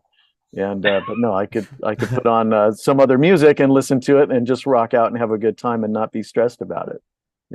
Right. Yeah, I sent a newsletter out recently for Aaron Clift Experiment. I was talking about what am I listening to these days. One of the albums that I've been listening to a lot this year is Kesha's new album. I've been a huge Kesha fan Yeah, I like since Kesha. she Yeah. first came out, and I think she's extremely underrated. This her new album Gag Order is amazing. It got virtually no attention because it was her last album under her contract with Dr. Luke's label, and Dr. Luke and Kesha, to put it nicely, they do not get along. But I don't think the record label knew what to do with this album, because it's very I wouldn't say it's completely different from anything she's ever done, but a lot of the songs on there are kind of not commercial sounding compared to what she's done before. Okay.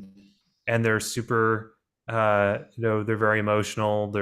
Some of them talk about spirituality. Like, it's not exactly the most mainstream friendly, but I think the fans really liked it. I liked it. So I like it when artists take risks and are able to do something good that's different. Yeah, absolutely. Now I got to check this out because I always liked her as well, but I don't own any of her stuff. But that's based on what you said. I will definitely check out that album. Yeah, it's a little bit like, everyone thinks her is like the TikTok, right? You know, they know know her first few songs. They're happy out, kind of party kind of silly, and this is like a very serious album, and some of the songs are like kind of stripped down sounding, and some of them sound kind of lo-fi, and it's interesting though. It's somebody who's multifaceted. They can do it. All right, I will check it out. Yeah, you could. Yeah, when going into kind of new finds area. It's new to me, but they've been around a long time. Is Ultravox. Oh yeah, Ultravox. Yeah. Yeah. I got their box set, the Island Years. This was before that song and album Vienna. You know, still a great song though. Yeah. Yeah. And I never Perry. heard this stuff before. I went in blind based on a friend of mine's recommendation. The box set was pretty cheap. It was about $25. So, for 3 albums plus a disc of unreleased stuff, you can't go wrong for that price. I bet there's some really good material there too. Oh yeah. Well, there's a lot of these box set things that are coming out from various companies, and instead of releasing them on jewel case, they put them in these paper sleeves. Yeah. So it's like they save the money on the jewel case. I mean, I got you've probably seen them, the 5 album series, where they get 5 albums from the band and they put it in a little box set for about $20. I got some Alice Cooper. Recently, I got the first 5 Stone Temple Pilots. Okay. Those are all for great. $15. I mean, for $15. Yeah. I love those Stone Temple Pilot albums. I'll listen to them all day long. Yeah, that's really great stuff. Yeah, and it's like, it's a great way. Those 5 album series is a great way to build your collection. Mm-hmm. It's amazing, and then and such a price. I mean, I am the most budgeted person.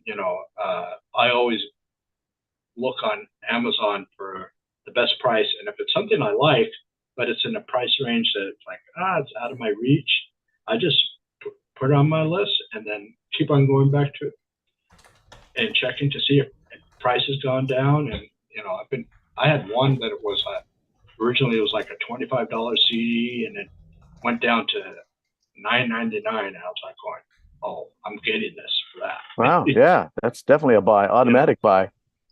Oh yeah. So it's like, that's one of the great things I like about Amazon, is that you can make your own wish list. You can make a public one, but you can make a private one for yourself, just to keep track of things. It's like I got several private ones. I've seen people put up their lists on Facebook. Oh, here's my wish list. You could buy something for me. It's like, Who are Okay. you? Why do you want me to buy something for you? Never heard of You that. know, yeah, it's like, I'm like going, okay, well, I think in today's culture, everybody, no one, people like in their 20s, they don't know a worth ethic that we grew up with. Yeah. Where you want something, you work for it. Now it's like they go like on TikTok. I mean, I have a friend of mine told me, he said he got off of TikTok because all these people were doing is like, Venmo me this, Cash at me this, and it's like, well, what do you do? What are you going to do for that? Yeah. Oh, because it'd be nice if I can have a brand new, whatever it is, and I'm like going, no, I don't think so. You gotta work for it. If you want something, you work at it. And What I do think they it's say? Got to start doing our own reaction videos now. Yeah. yeah. That would be kind of fun. Yeah. That would be Yes, kind of fun. people. I mean, there's so many. Yeah, I'm sure there's some people gimmick. There's some gimmick with reaction videos that I need to do. Maybe I can start doing like a reaction to my own music, like pretending like I never heard it before. Yeah, you could do that. Yeah, you could put on like a wig or something. Put on a wig and maybe some glasses and That'd be a great April beard. Fool's, actually. All right, note to self: ask ChatGPT for some ideas. Yeah. That'd be great. You could actually make it really funny. I mean, you could you could put on a wig, change your voice, do something totally different, listen to your own music, say, what kind of shit is this, man? And then just totally overly self-critique. That'd be very That's funny. not prog. That's not prog. That's not prog. This guy doesn't know anything about this. Yeah, and then you're gonna get like the whole comment section going, slamming you like that. God, you got no taste whatsoever. Yeah, exactly. Oh, that'd be very funny. Well, hey guys, I gotta drop off here. And all right, it's been a lot of fun. It's nice meeting you, Ken. Stopping by. Nice meeting you, Aaron. And look forward to new music when it comes out. All right, thank you. And Aaron, I'm gonna check out your stuff, man. I'm gonna search for you now. Yeah, it's just my name, aaronclift.com is our website. There's all the info is up there. All right. And you're spelling Aaron with an A? Aaron.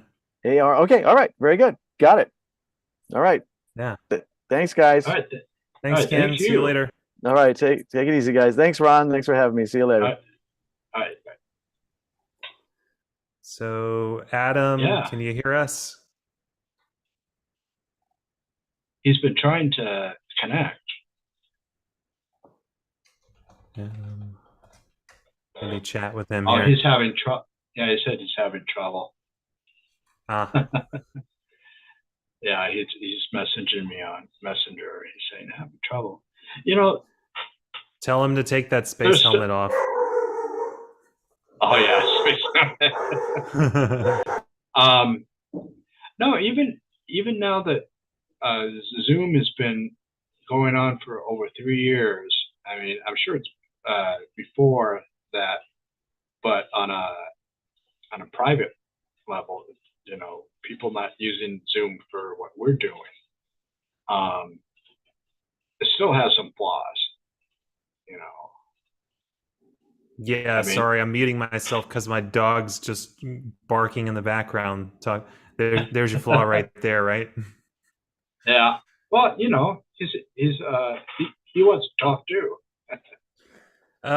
Yeah, Charlie, he's I'm still trying to figure out exactly what breed he is. I think he's like part beagle, he might be part lab too. He makes these faces that remind me of like the stuff that yellow labs do, but he's a talker. He makes howling noises if he's in the right mood and you howl to him. He just goes. You should record him and put him on. I've got so many videos of him. My wife has an Instagram channel for our dogs, for Moxie and Charlie, and she posts all these videos of them.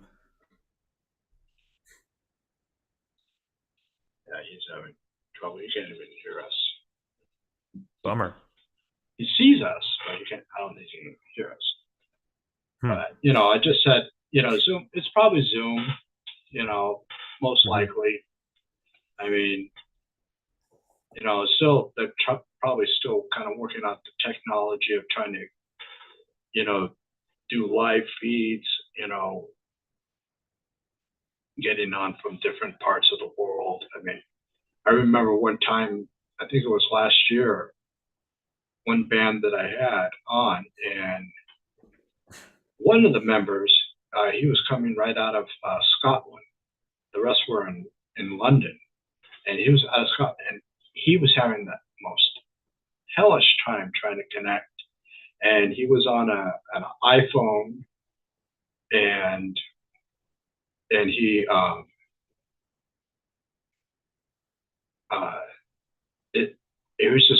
it was so distracting is what it was, because it wasn't coming in right, and you'd hear like every 3 words, and so that was the first time I had to reschedule a show based on technical difficulties. And the second time is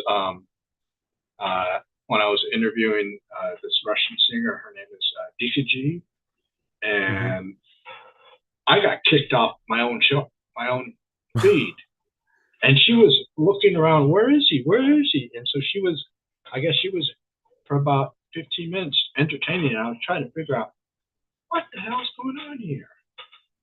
And and it's not my I had the internet company. They did a test, and I did the online speed test. Everything's fine, but something going from my Wi-Fi to my computer is not getting the full transmission or something. So I plugged in the Ethernet cable, and I got a 50-foot cord, and I didn't really need it, and it started to crinkle. And I mentioned that to the cable company, and the lady says that could be an issue too. Is if it gets crinkled, the wires inside, aren't sending the transmission. She said maybe get a smaller footage, so I ordered a 25-foot cable. So hopefully that will work. What's wild. I for the longest time, I guess I was ignorant about this. I never really thought about how does internet get around between all these countries, right? Right. They got cables going underneath the ocean. It's wild. I've actually seen pictures of what this stuff looks like. It's I can't even imagine. Oh yeah. Adam, you're muted. Can you hear us?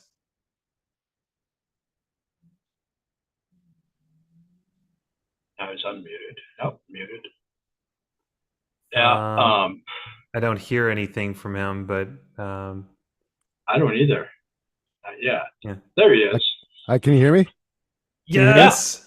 Oh, okay. Hey, I can hear you guys now. I had to restart my computer, and then Zoom said it needed to like reinstall some stuff. So I think that's what's going on. We're Sorry. glad to have you. Hopefully, I didn't mess up your 3rd anniversary podcast. Oh no. We were just talking about why this is usually this works for me. Usually, I don't have that so much problem. We were talking about crazy technology. Adam, I'm going to be in Los Angeles next month, although for very short. I'll tell you more. Cool. My wife's going to be in a photography show. So cool. Yeah. Very cool. Good to see you here, Aaron. Yeah, likewise. Good to see you, Ron. Good to see you. Yeah. Adam and I know each other from the community, supporting each other's bands and stuff. Yeah. Absolutely. I would have worn your T-shirt had I known you were going to be here. Enjoy your T-shirt. Well, I found out about music, I found out about Adam's band on Instagram. So that's another great place to find music. You see all these bands.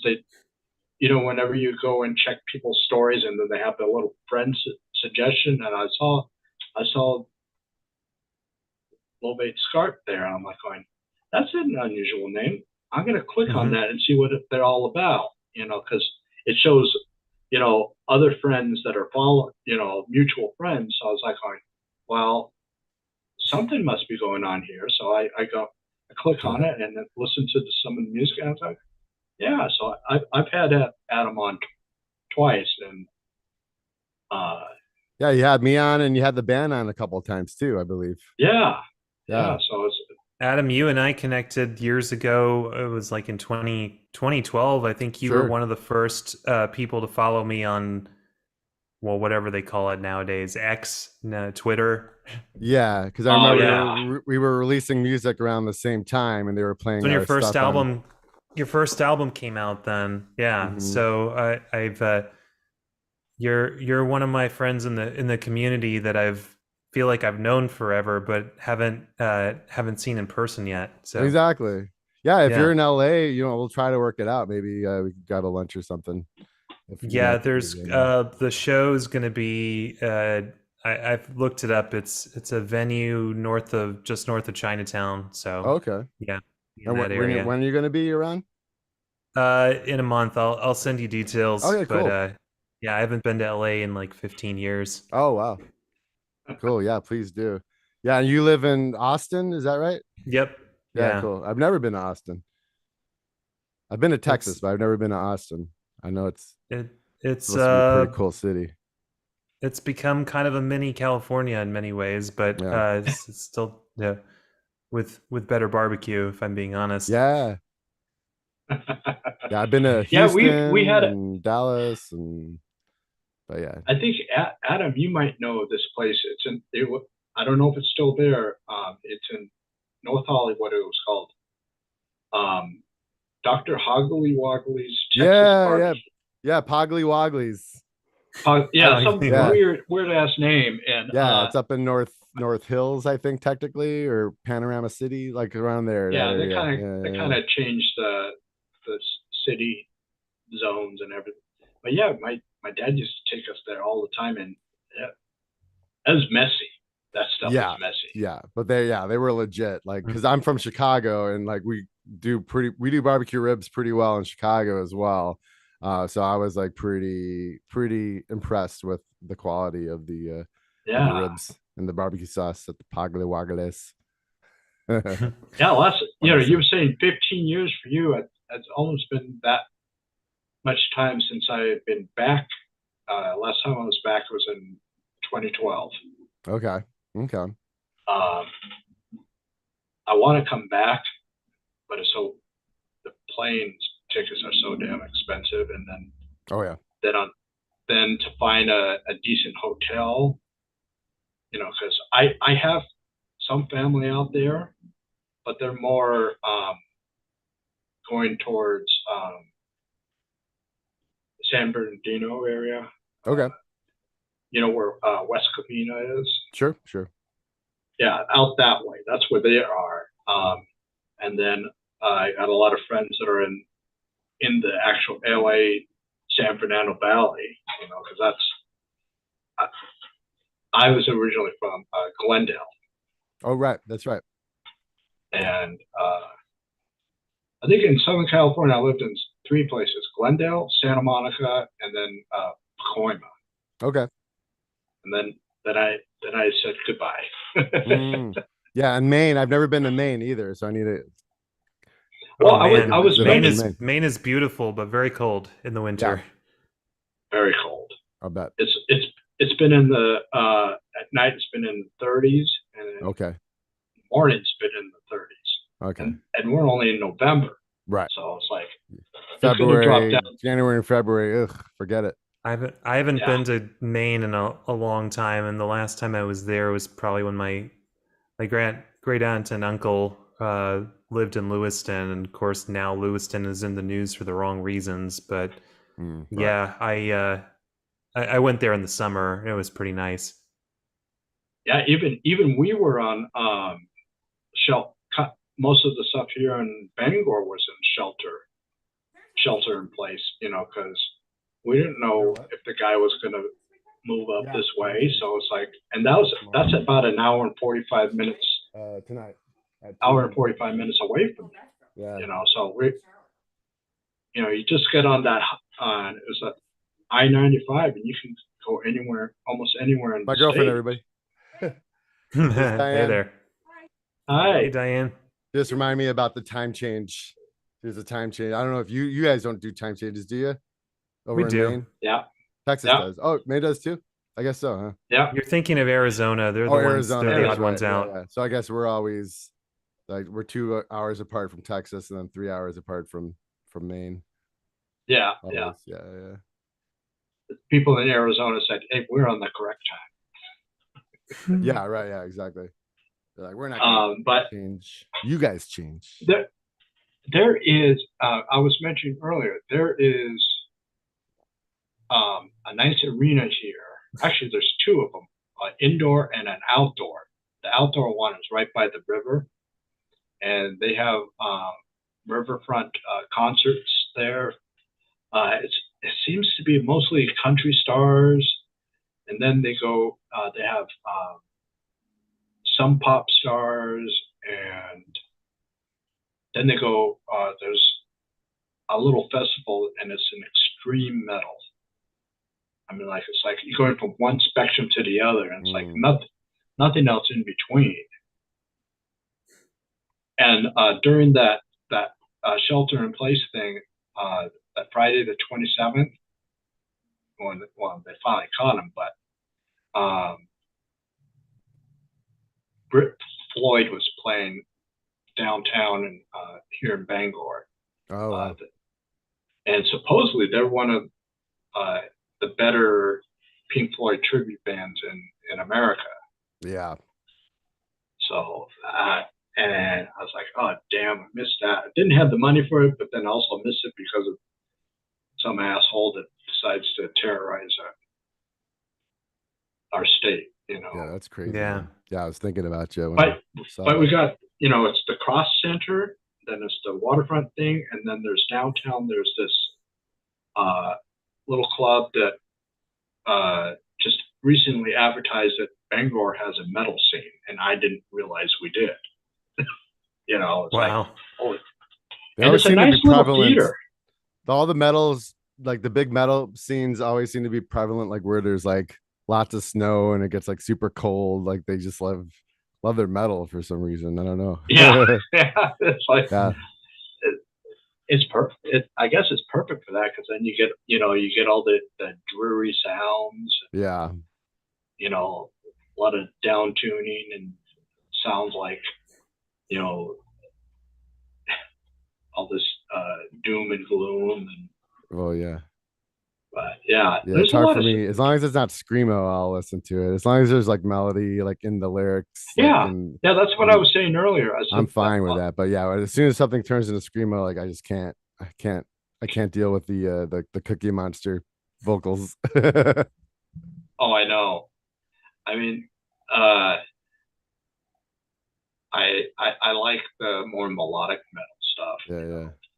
Just something where you can, you know, I mean, of course, metal singers and pop singers are going to be completely different sounding. Yeah. You know, the metal's going to be a little more gruff sounding, but Yeah. you know, not since the '80s. You know, the operatic. Sure. You know, the guys that hit those high notes that probably will break glass. Oh man, yeah. I mean, if you could sing that high, I always kind of envy those people because I'm really like a high baritone, and so you know, like my high range is very limited. So as soon as if someone could like really like the guy from like Dream Theater, like you know, he could to me like he's like wow, he could sing. But when he gets really high, he doesn't enunciate his words very much. But the pitch itself is like, wow, that's impressive. I'm pretty impressed with that pitch. We were just talking earlier about the band Leprous. Or have you heard them, Adam? Yeah. I've never seen them live, but yeah, I've heard some. I've seen them live twice. Okay, cool. Einar Solberg can sing really high. Yeah, I like what I've heard. Impressively. Yeah, he's good. They're a really good band, like from what I've heard. Yeah, pretty. I like the heaviness and the the real like the edgy rhythm guitars, and I do like heavy stuff. I like to listen to heavy stuff. I prefer not to play too heavy, but every now and then, like I like to have like heavy sections are good, like for me, I think. Right. But I could listen to heavy stuff all day. Oh yeah. But well, in music, with people putting, such big boxes of, you can Yeah, only sound if you're a progressive rock band, you can't go outside of that box, yeah. or else, it's almost like kind of like a taboo type of a situation. And It's like, Leprous is very, I no, like Leprous is very, from what I've heard, they're very like dynamic too. So there's lots of variety in their music. It's very, very musical. I gotta yeah, listen to and more Leprous. so it's like if you had in your music, you guys' music, if you have a heavy part, I think to me that would be because of the emotional part of that of the song, Yeah. that it kind of almost requires you to get to that, get a little bit of a heavy moment, but then you're not really going into that territory. You're just kind of like touching on it, and it's like that was, if you have like an angry song, where, you know, I mean, you can do it one of both ways. You can have an angry song that is so melodic and it throws off uh, the listener. It's like, oh wait, this guy's angry, but this music is so beautiful. It's like, Yeah. or you can just go the opposite way and just just go full right into the emotions. Like there's a lot of stuff there's a lot of stuff in the LA area to be angry about. Yeah, exactly. That's the one thing I don't miss. I need to write a song traffic. about traffic. That for sure will be a screamo song. Yes, for sure. The 405 or the 110, one of those two, or the 101. You'd make a whole concept album of just each track is a different highway. Yeah, that'd be interesting. Getting some ideas. I mean, you can do it there, and call it the freeway jam or something. Yeah, exactly. So you got anything new coming out, Adam? Or working on anything? Definitely working on it. Definitely working on it. Yeah, we were supposed to do an EP. And I'm trying to get it out by like, I don't know, at least we get maybe one track out by like January or February. I got to see if Rich Mauser, we're trying to get into the studio the next couple months. So, but I've been basically working on an EP, and then I had a 10-minute song that ended up turning into a 20-minute song. So now it's like a full-length album. Technically, it's a 40-minute album. It's not as long as our other albums, which is good because it'll take less time to record it and mix it. But also good because a lot of our fans have been wanting vinyl. So this time we'll be able to fit it on two sides of a vinyl record, which would be great. Because my other stuff, like I want to come out for You Have It All. I really wanted to come out with an album. I think it actually like the format's great for a double LP.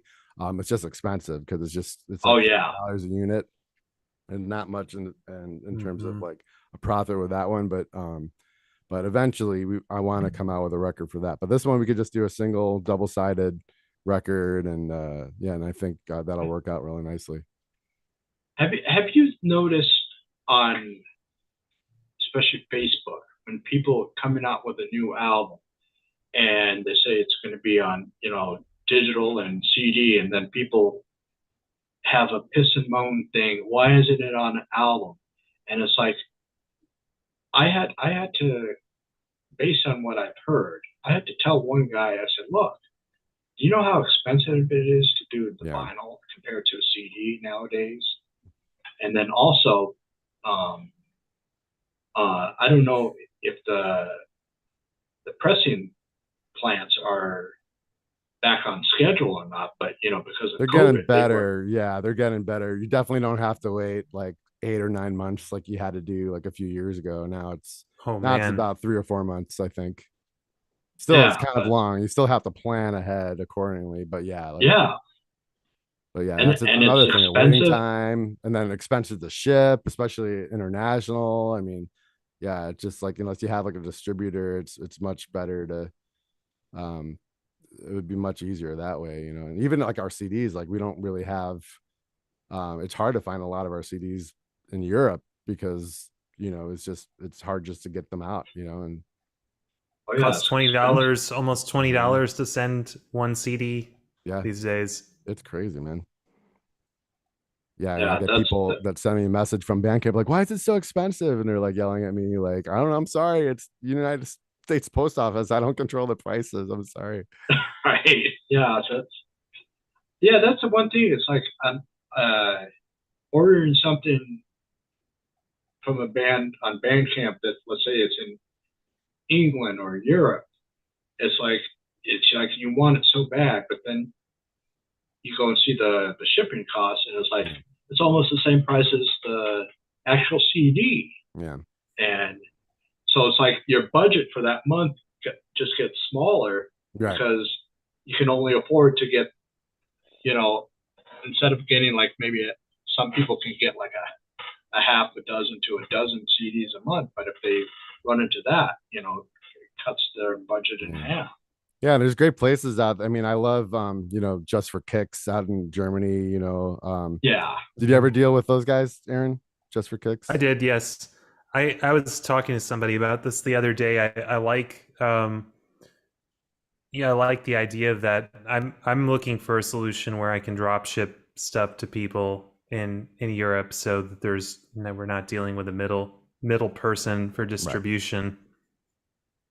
Yeah, and that's the thing. I mean, with Just for Kicks, I mean, yeah, then you know you're selling like, you know, a bulk of your CDs out to them, which is great because then people who don't, you know, want to pay a lot of money for your shipping, you know, they're going to actually be able to get your CDs. But then of course you're not making as much because you're selling each your CD for basically almost cost. Um, so at least you're getting your name out there, you're getting your stuff out there. But Right. and then but another downside for Just for Kicks and some of those other stores, they don't generally get old albums. They only want like new releases. So like unless Right. like you're really selling a lot, they like, you know, they're not going to really want, oh well, let me know when your new album comes out and we'll get some more. But like they don't really want the old stuff anymore. They only want to advertise the new stuff because that's, I guess that's the one that really sells. There's one company in the United States called Bandwagon USA. Bandwagon's And great. they're trying to bring in more stuff, because I think a lot of us here in the United States, we miss out on music because of the cost. Yeah, Bandwagon's great because because you know they're here and we could get a lot more albums from overseas, and that's, you know, basically it's our Just for Kicks, and then progressive prog essentials from progrock.com. You know, they're just starting out, but they're doing that as well, and so they have a lot of good overseas in Australia bands and a lot of other great artists. Yeah, you don't hear too much about bands coming out of Australia, prog bands. Yeah, you got what, Unitopia. Unitopia is like the biggest one that I could. There's Unitopia. There's probably the biggest one I know of is Carnival. Yeah, and then Carnival. Southern Empire. Are they Australian? Yeah. Oh, okay, cool. I thought they were English. Yeah, it's pretty. It's like, I mean, they got more of a prog scene down in Australia than there is up here in Maine, and more connected to the land, and they're just an island, basically. So it's like, Well, I got to make a trip to Europe anyway, and when I go to Europe, I just got to visit anyway, and hopefully one day play there, which would be great. Because most of our like digital sales are coming from Europe right now. But yeah, hopefully if I get there, then I'll probably just travel with like a bunch of our albums, and then I don't know, make a deal with somebody they could like sell our albums. That way we'll get more the profit, as opposed to like going through something like Just for Kicks again or something like that, you know. Right. Yeah. You could like ship it right out of their house or something. But you know, the thing is this is I was always thought about this, that especially like in the United States, every progressive rock band, current progressive rock band, should get together and form some sort of almost like a union type of thing where someone represents everyone. So it's like uh, they can have someone in Texas booking Aaron's band, and then out in LA they could be booking yours. So you don't have to do it. You have this, and it's like in the different regions of the country, and then if you wanted to go to a different region of the country, you know, it'd be so cool if someone could. Obviously, they're going to need money for that, but you know, it'd be so cool as if you can network all the bands together, especially Oh yeah. I know they do a lot of that in Los Angeles, where like 2 or 3 prog bands get together and they play a club. Mm-hmm. You know, Oh it's yeah. like, so it's like, if let's say I'm just going to throw out a low number. Let's say you bring in 50, the other 2 bands bring in 50 each, so you got 150 people that are going to be there based on that. But then Yeah. you're going to probably have some more people. You know, it's like, oh well, hey, you know, Yeah, got it's always 3 good to prog team bands up. here. Always good to team up, especially like, yeah, if you're doing like a tour, you know, always want to see what bands are local, because because chances are they'll bring more people than you will, but at least you'll have some fans out there. Like we just had last, because our last show was in February of this year, and we played the Knitting Factory in North Hollywood, and um we had Moonletters. They reached Oh out yes, to us. Well, we were supposed to play with them originally at Rossfest 2020 before that got canceled.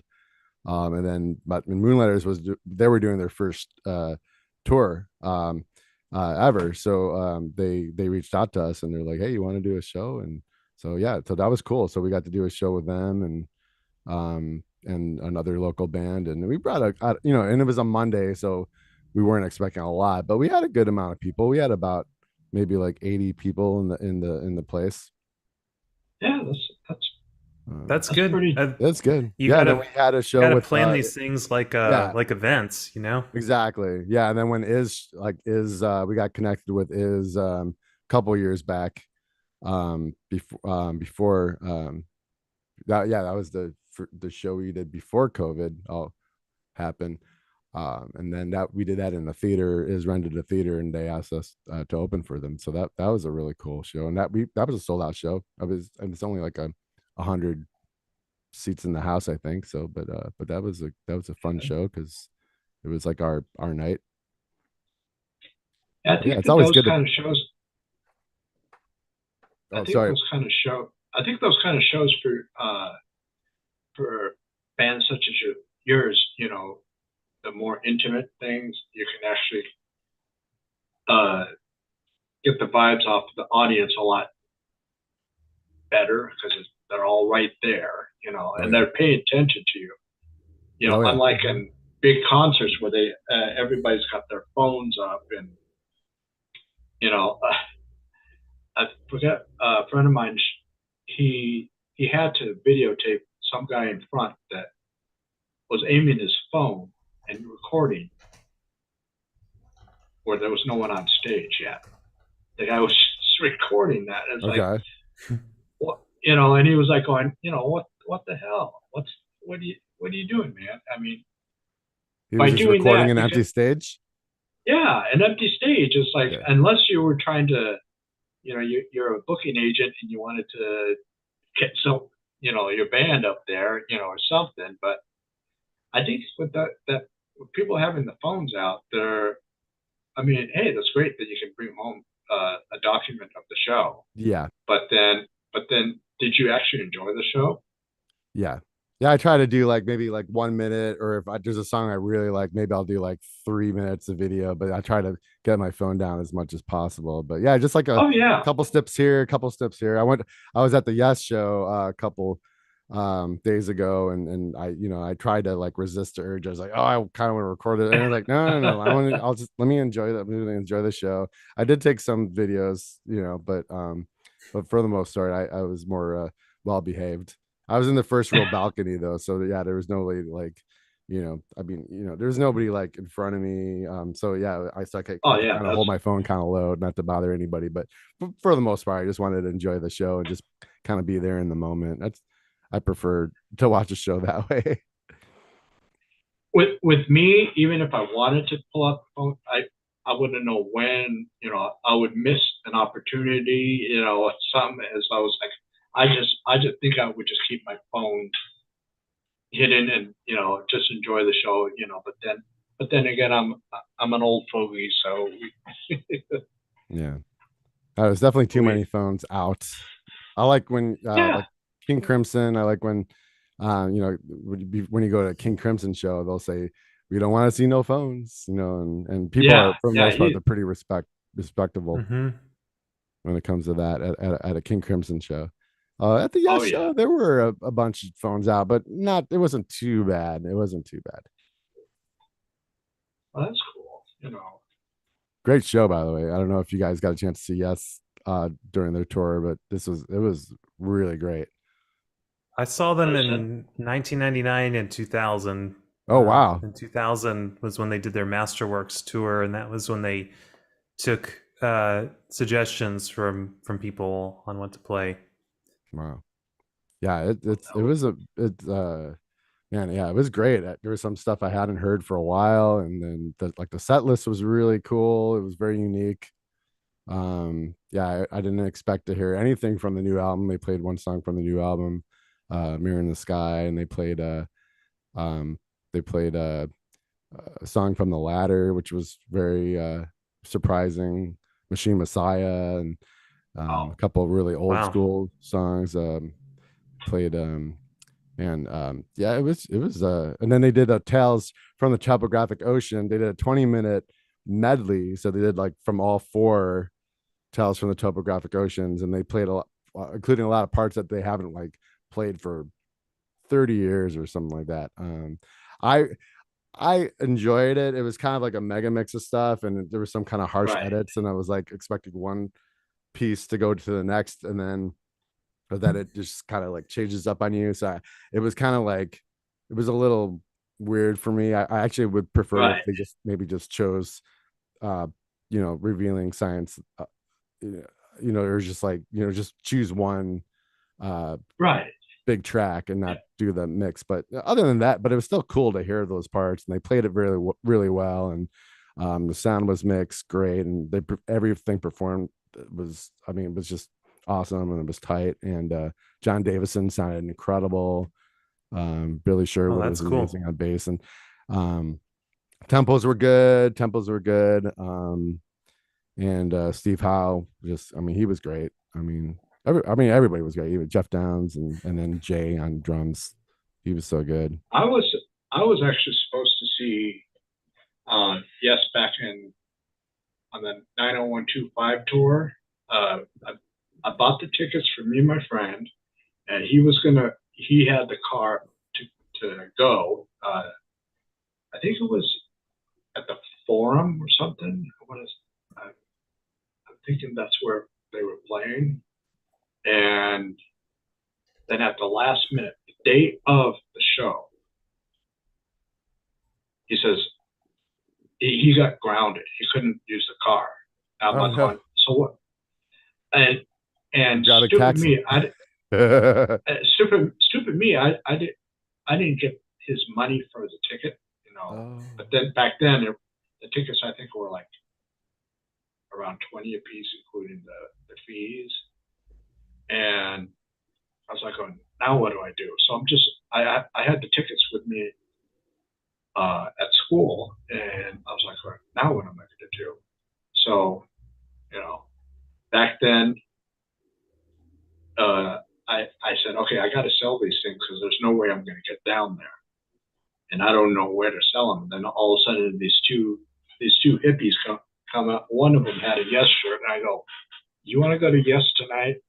And he goes, "Yeah, dude." You know, I go, okay. I said,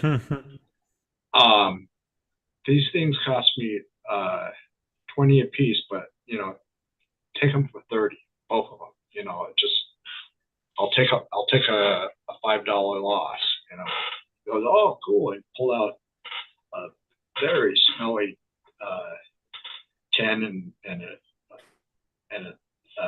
smelly 20 bill. You know, probably reeked of a pot or something like that, and so it's like, okay, I had $30 to my name now. It's like, but I missed out on that show, and I was so bummed because that would have been kind of cool, you know. Yeah, you didn't want to be in their smelly van to the show with them. Oh no.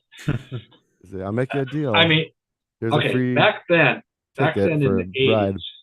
80s, back then in the 80s, for any kind of rock, people that are into rock, they had much longer hair than we do. So us, you know, short hair, you know, back in the 80s, usually meant that you were into punk rock.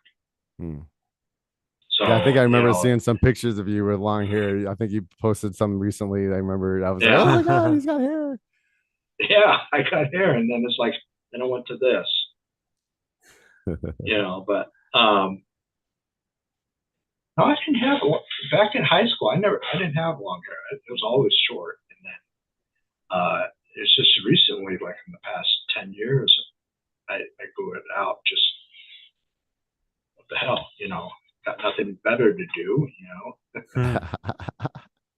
But yeah, that's my missed opportunity there. And another one was a missed opportunity with Styx on the Kilroy tour. Ooh, wow. But at that time, it wasn't anything.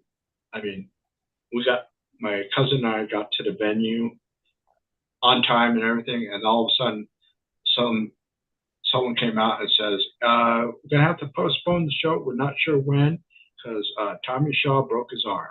Oh my God! And I'm like going, wow! Yeah, that's gonna be a it's problem. like, you know, so I was like, God damn it, you know, and they didn't reschedule the tour until later on.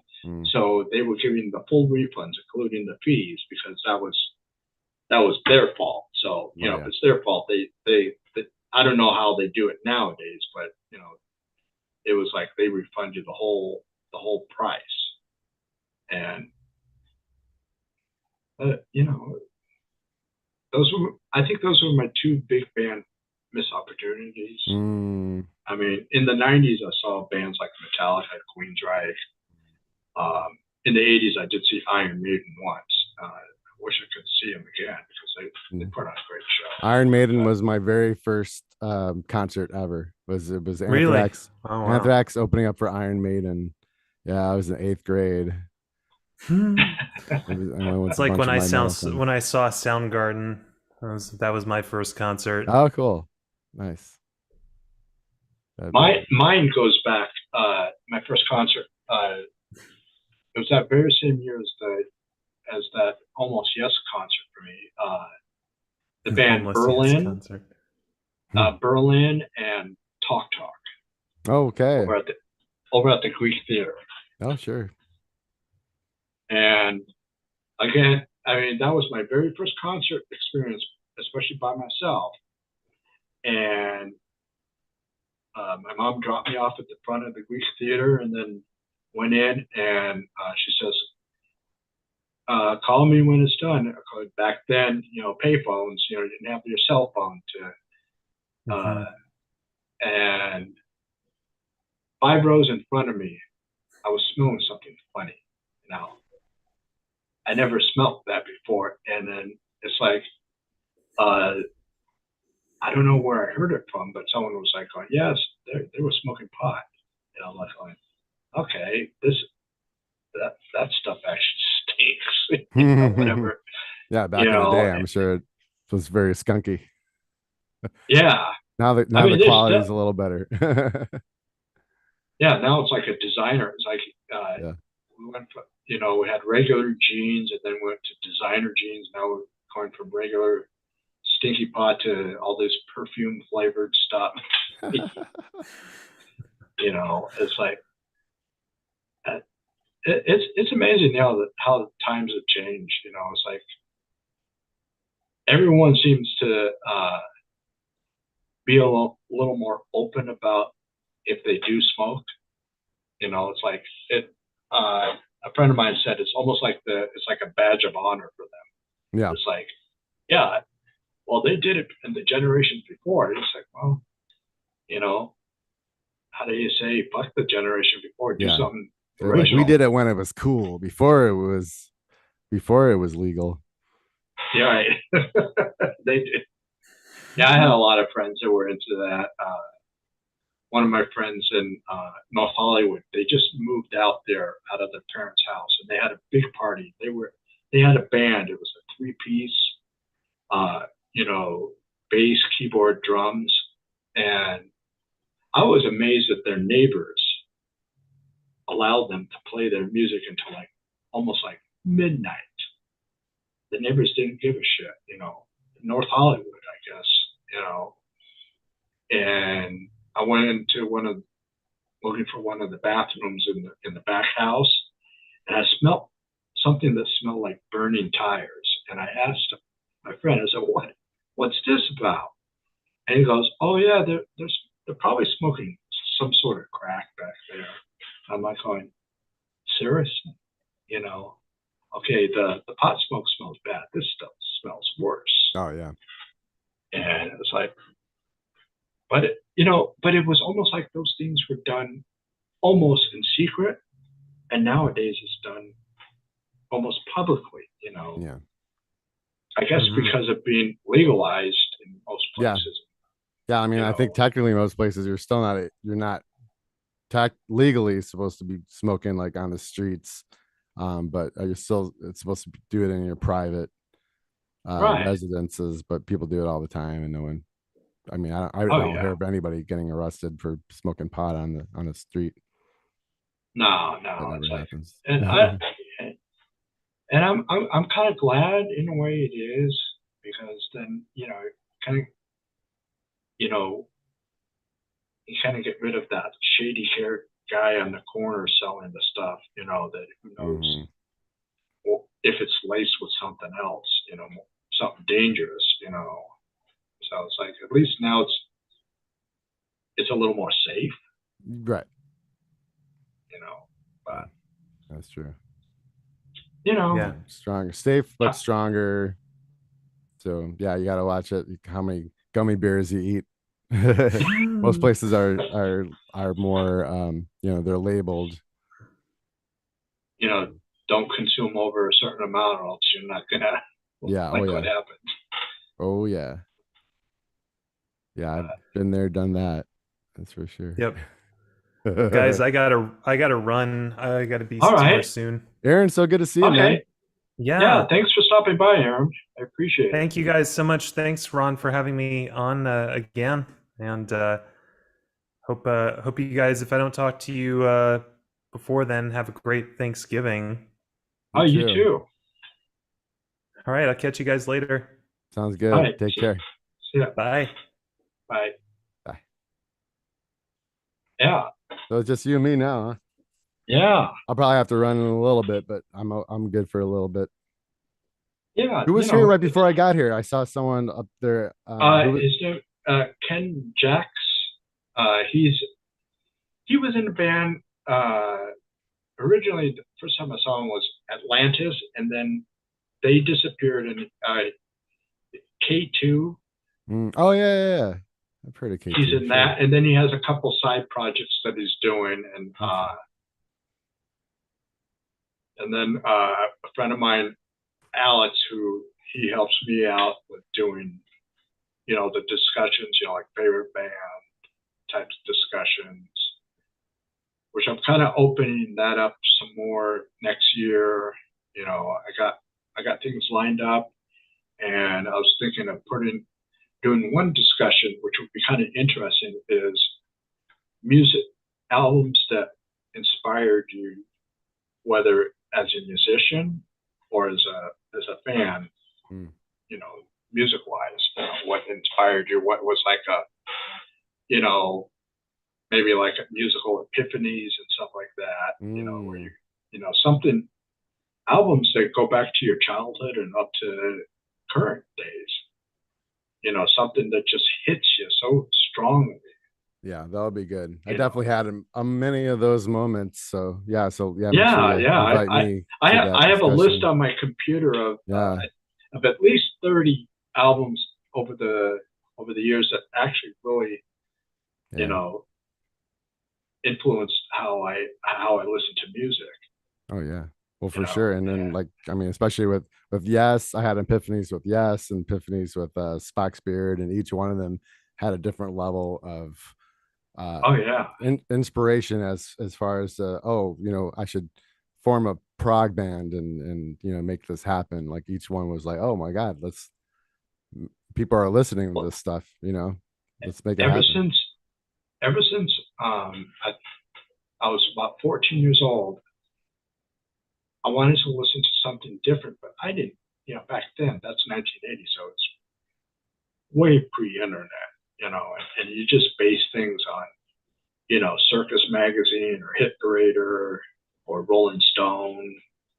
You know, that's where you find out all your information. Or, you know, if you have a circle of friends, you know, Yeah.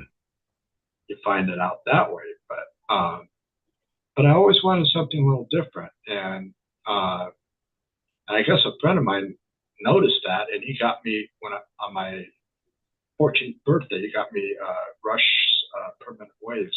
You know, just a few months after it was released, Awesome. and I was like going. At first, I was wondering why is he giving me this? You know, it's like, you know, I don't. Who's this Rush? You know, I didn't know who they were, and then from that point on, I was looking for stuff, but I didn't know it was progressive rock. I didn't even know. I just thought it was, you know, I always called it back then interesting rock, Right. where it's like there was something a little more interesting than the basics. And I got to say, one of my biggest musical epiphanies is when I discovered King Crimson. Mm. I was working at a record store in the early '90s, and the the manager there was getting sick and tired of me and this other guy always playing thrash metal, or the other guy was playing punk music, and he goes, "You should listen to this." And I put that on, and all of a sudden, it's like my jaw hit the ground, and it was red. It just Nice. hit. I was like going. I go, okay, I want to buy that. How much is it? You know, Yeah. Oh yeah. and he goes, "You want to buy it now?" And I go, "Well, I'll wait till closing, but you know, that's mine. That copy is mine." You know, it's things like that. You know, over the years, just different albums that just, you know, blow your mind. You know, Mm. and change the direction of how you listen to music. Yep. Yeah. And I think that would be a pretty good topic. That'd be a great topic for sure. You know, I would need people not only as a fan, but I would need musicians such as you to come on to kind of give a different perspective as to what molded you into doing what you do. Absolutely. You know, that I think that would be kind of fun. So I think that's going to be like later in the year, Cool. uh, maybe sooner because I might because I'm doing in January favorite albums from 1974, Okay. and then I'm going to end off Later. 5 months 5 months later at 2004. You know, Great. so Heck yeah, man. like Fantastic. yeah, it must be getting late over there. Oh, almost it's like- 3. Yeah, not too bad. Yeah, I had like a late lunch and then it took me a while to get on over here, but yeah, I'll have to work tonight. Oh, how fun! Yeah, man. Yeah, and then I get to enjoy my weekend because I don't work on Sundays or Mondays, so that's basically my Hey, Saturday and Sundays. oh yeah, yeah, yeah. I like having the weekends too. Yeah. You know, I'm trying to write mostly and trying to quiet. get some lyrics together and some there's the new lyrics for the low bait album. Trying to get some stuff. Yeah, we'll have a 10-minute song, 8-minute song, and a 20-minute song. Is that, and that's the album Oh, there you go. basically. Three songs. Yeah, yeah. It's our relayer, and we're calling it Scarpe Diem. It's like our self-titled album because all the people who are in the band right now are like, I feel like we've hit like a special mark, a special time where it feels just right. All these people are the band. All these people are Low Bait Scarp. That's We good. yeah. So It's nice kind when of you want to can make get a statement. yeah, it's kind of nice when you have a solid lineup Yeah. where Yeah. you know, that. Yeah, it gets. Yeah, I'm excited to get this was the. Christina and Evan on some tracks because they joined the band basically Oh yeah, that's right. a couple weeks after we finished mixing the album. So actually, in fact, we were mixing the album. They were mixing it while I was rehearsing with them for Rossfest. So I had Steve, my producer, and Rich. They were like doing the finishing touches while we were rehearsing, and so I was kind of going back and forth, and it was pretty crazy, crazy time right All before right, Rossfest last year. that's cool. Yeah, That's cool. yeah, Well, it's good. yeah. To see keeping yourself Trying, busy. yeah, trying to keep the momentum going, and but yeah, it's a slower process, and all the things I was like, oh yeah, I'll have this album done by the end of this year, and that ended up not happening just because just one thing leads to another, and then life, of course, and songs that I thought were supposed to be 10 minutes long ended up turning into 20-minute songs. So well, that takes a little while to figure out how to put all the pieces together. Yeah, that's the one thing. It's like there's bands that I notice when they have those long songs, they feel forced. Yeah. Whereas like they feel like they have to put out that length of a song. Yeah. But and then there's bands that it just happens. Yeah. And it sounds like you're one of those bands that the thing just happened. It's like you weren't. It wasn't. It didn't sound like anything planned. Exactly. Yeah. Most of the stuff. Yeah. I usually don't plan the length. It usually just kind of happens. And like the last album, Flowing Through the Change, the finale on the album, that was supposed to be, I think, 8 minutes. At one point, I had a nice outline for it, and then I was like, oh, you know what? This transition's a little weird. The transition itself felt a little weird and awkward. So then I ended up I added some new section, but then that section led to a whole nother section. And so that's how that kind of formed. And then before I knew it, I had a 17.5-minute song. And, but yeah, so sometimes it just kind of works out like that.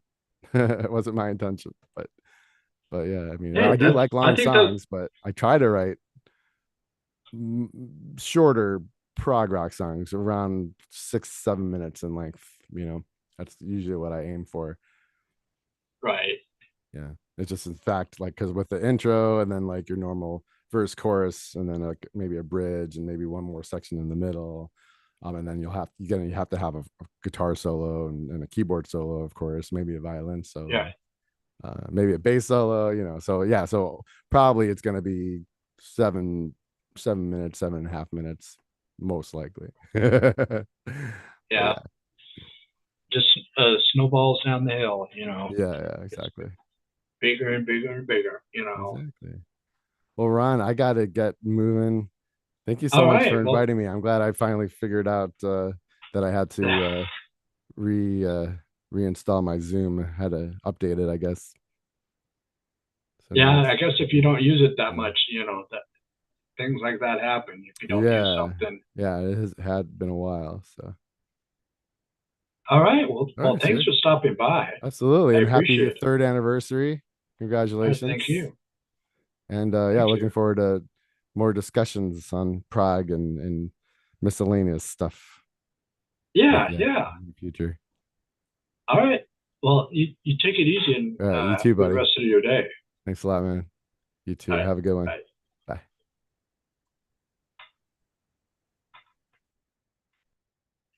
All right. Well,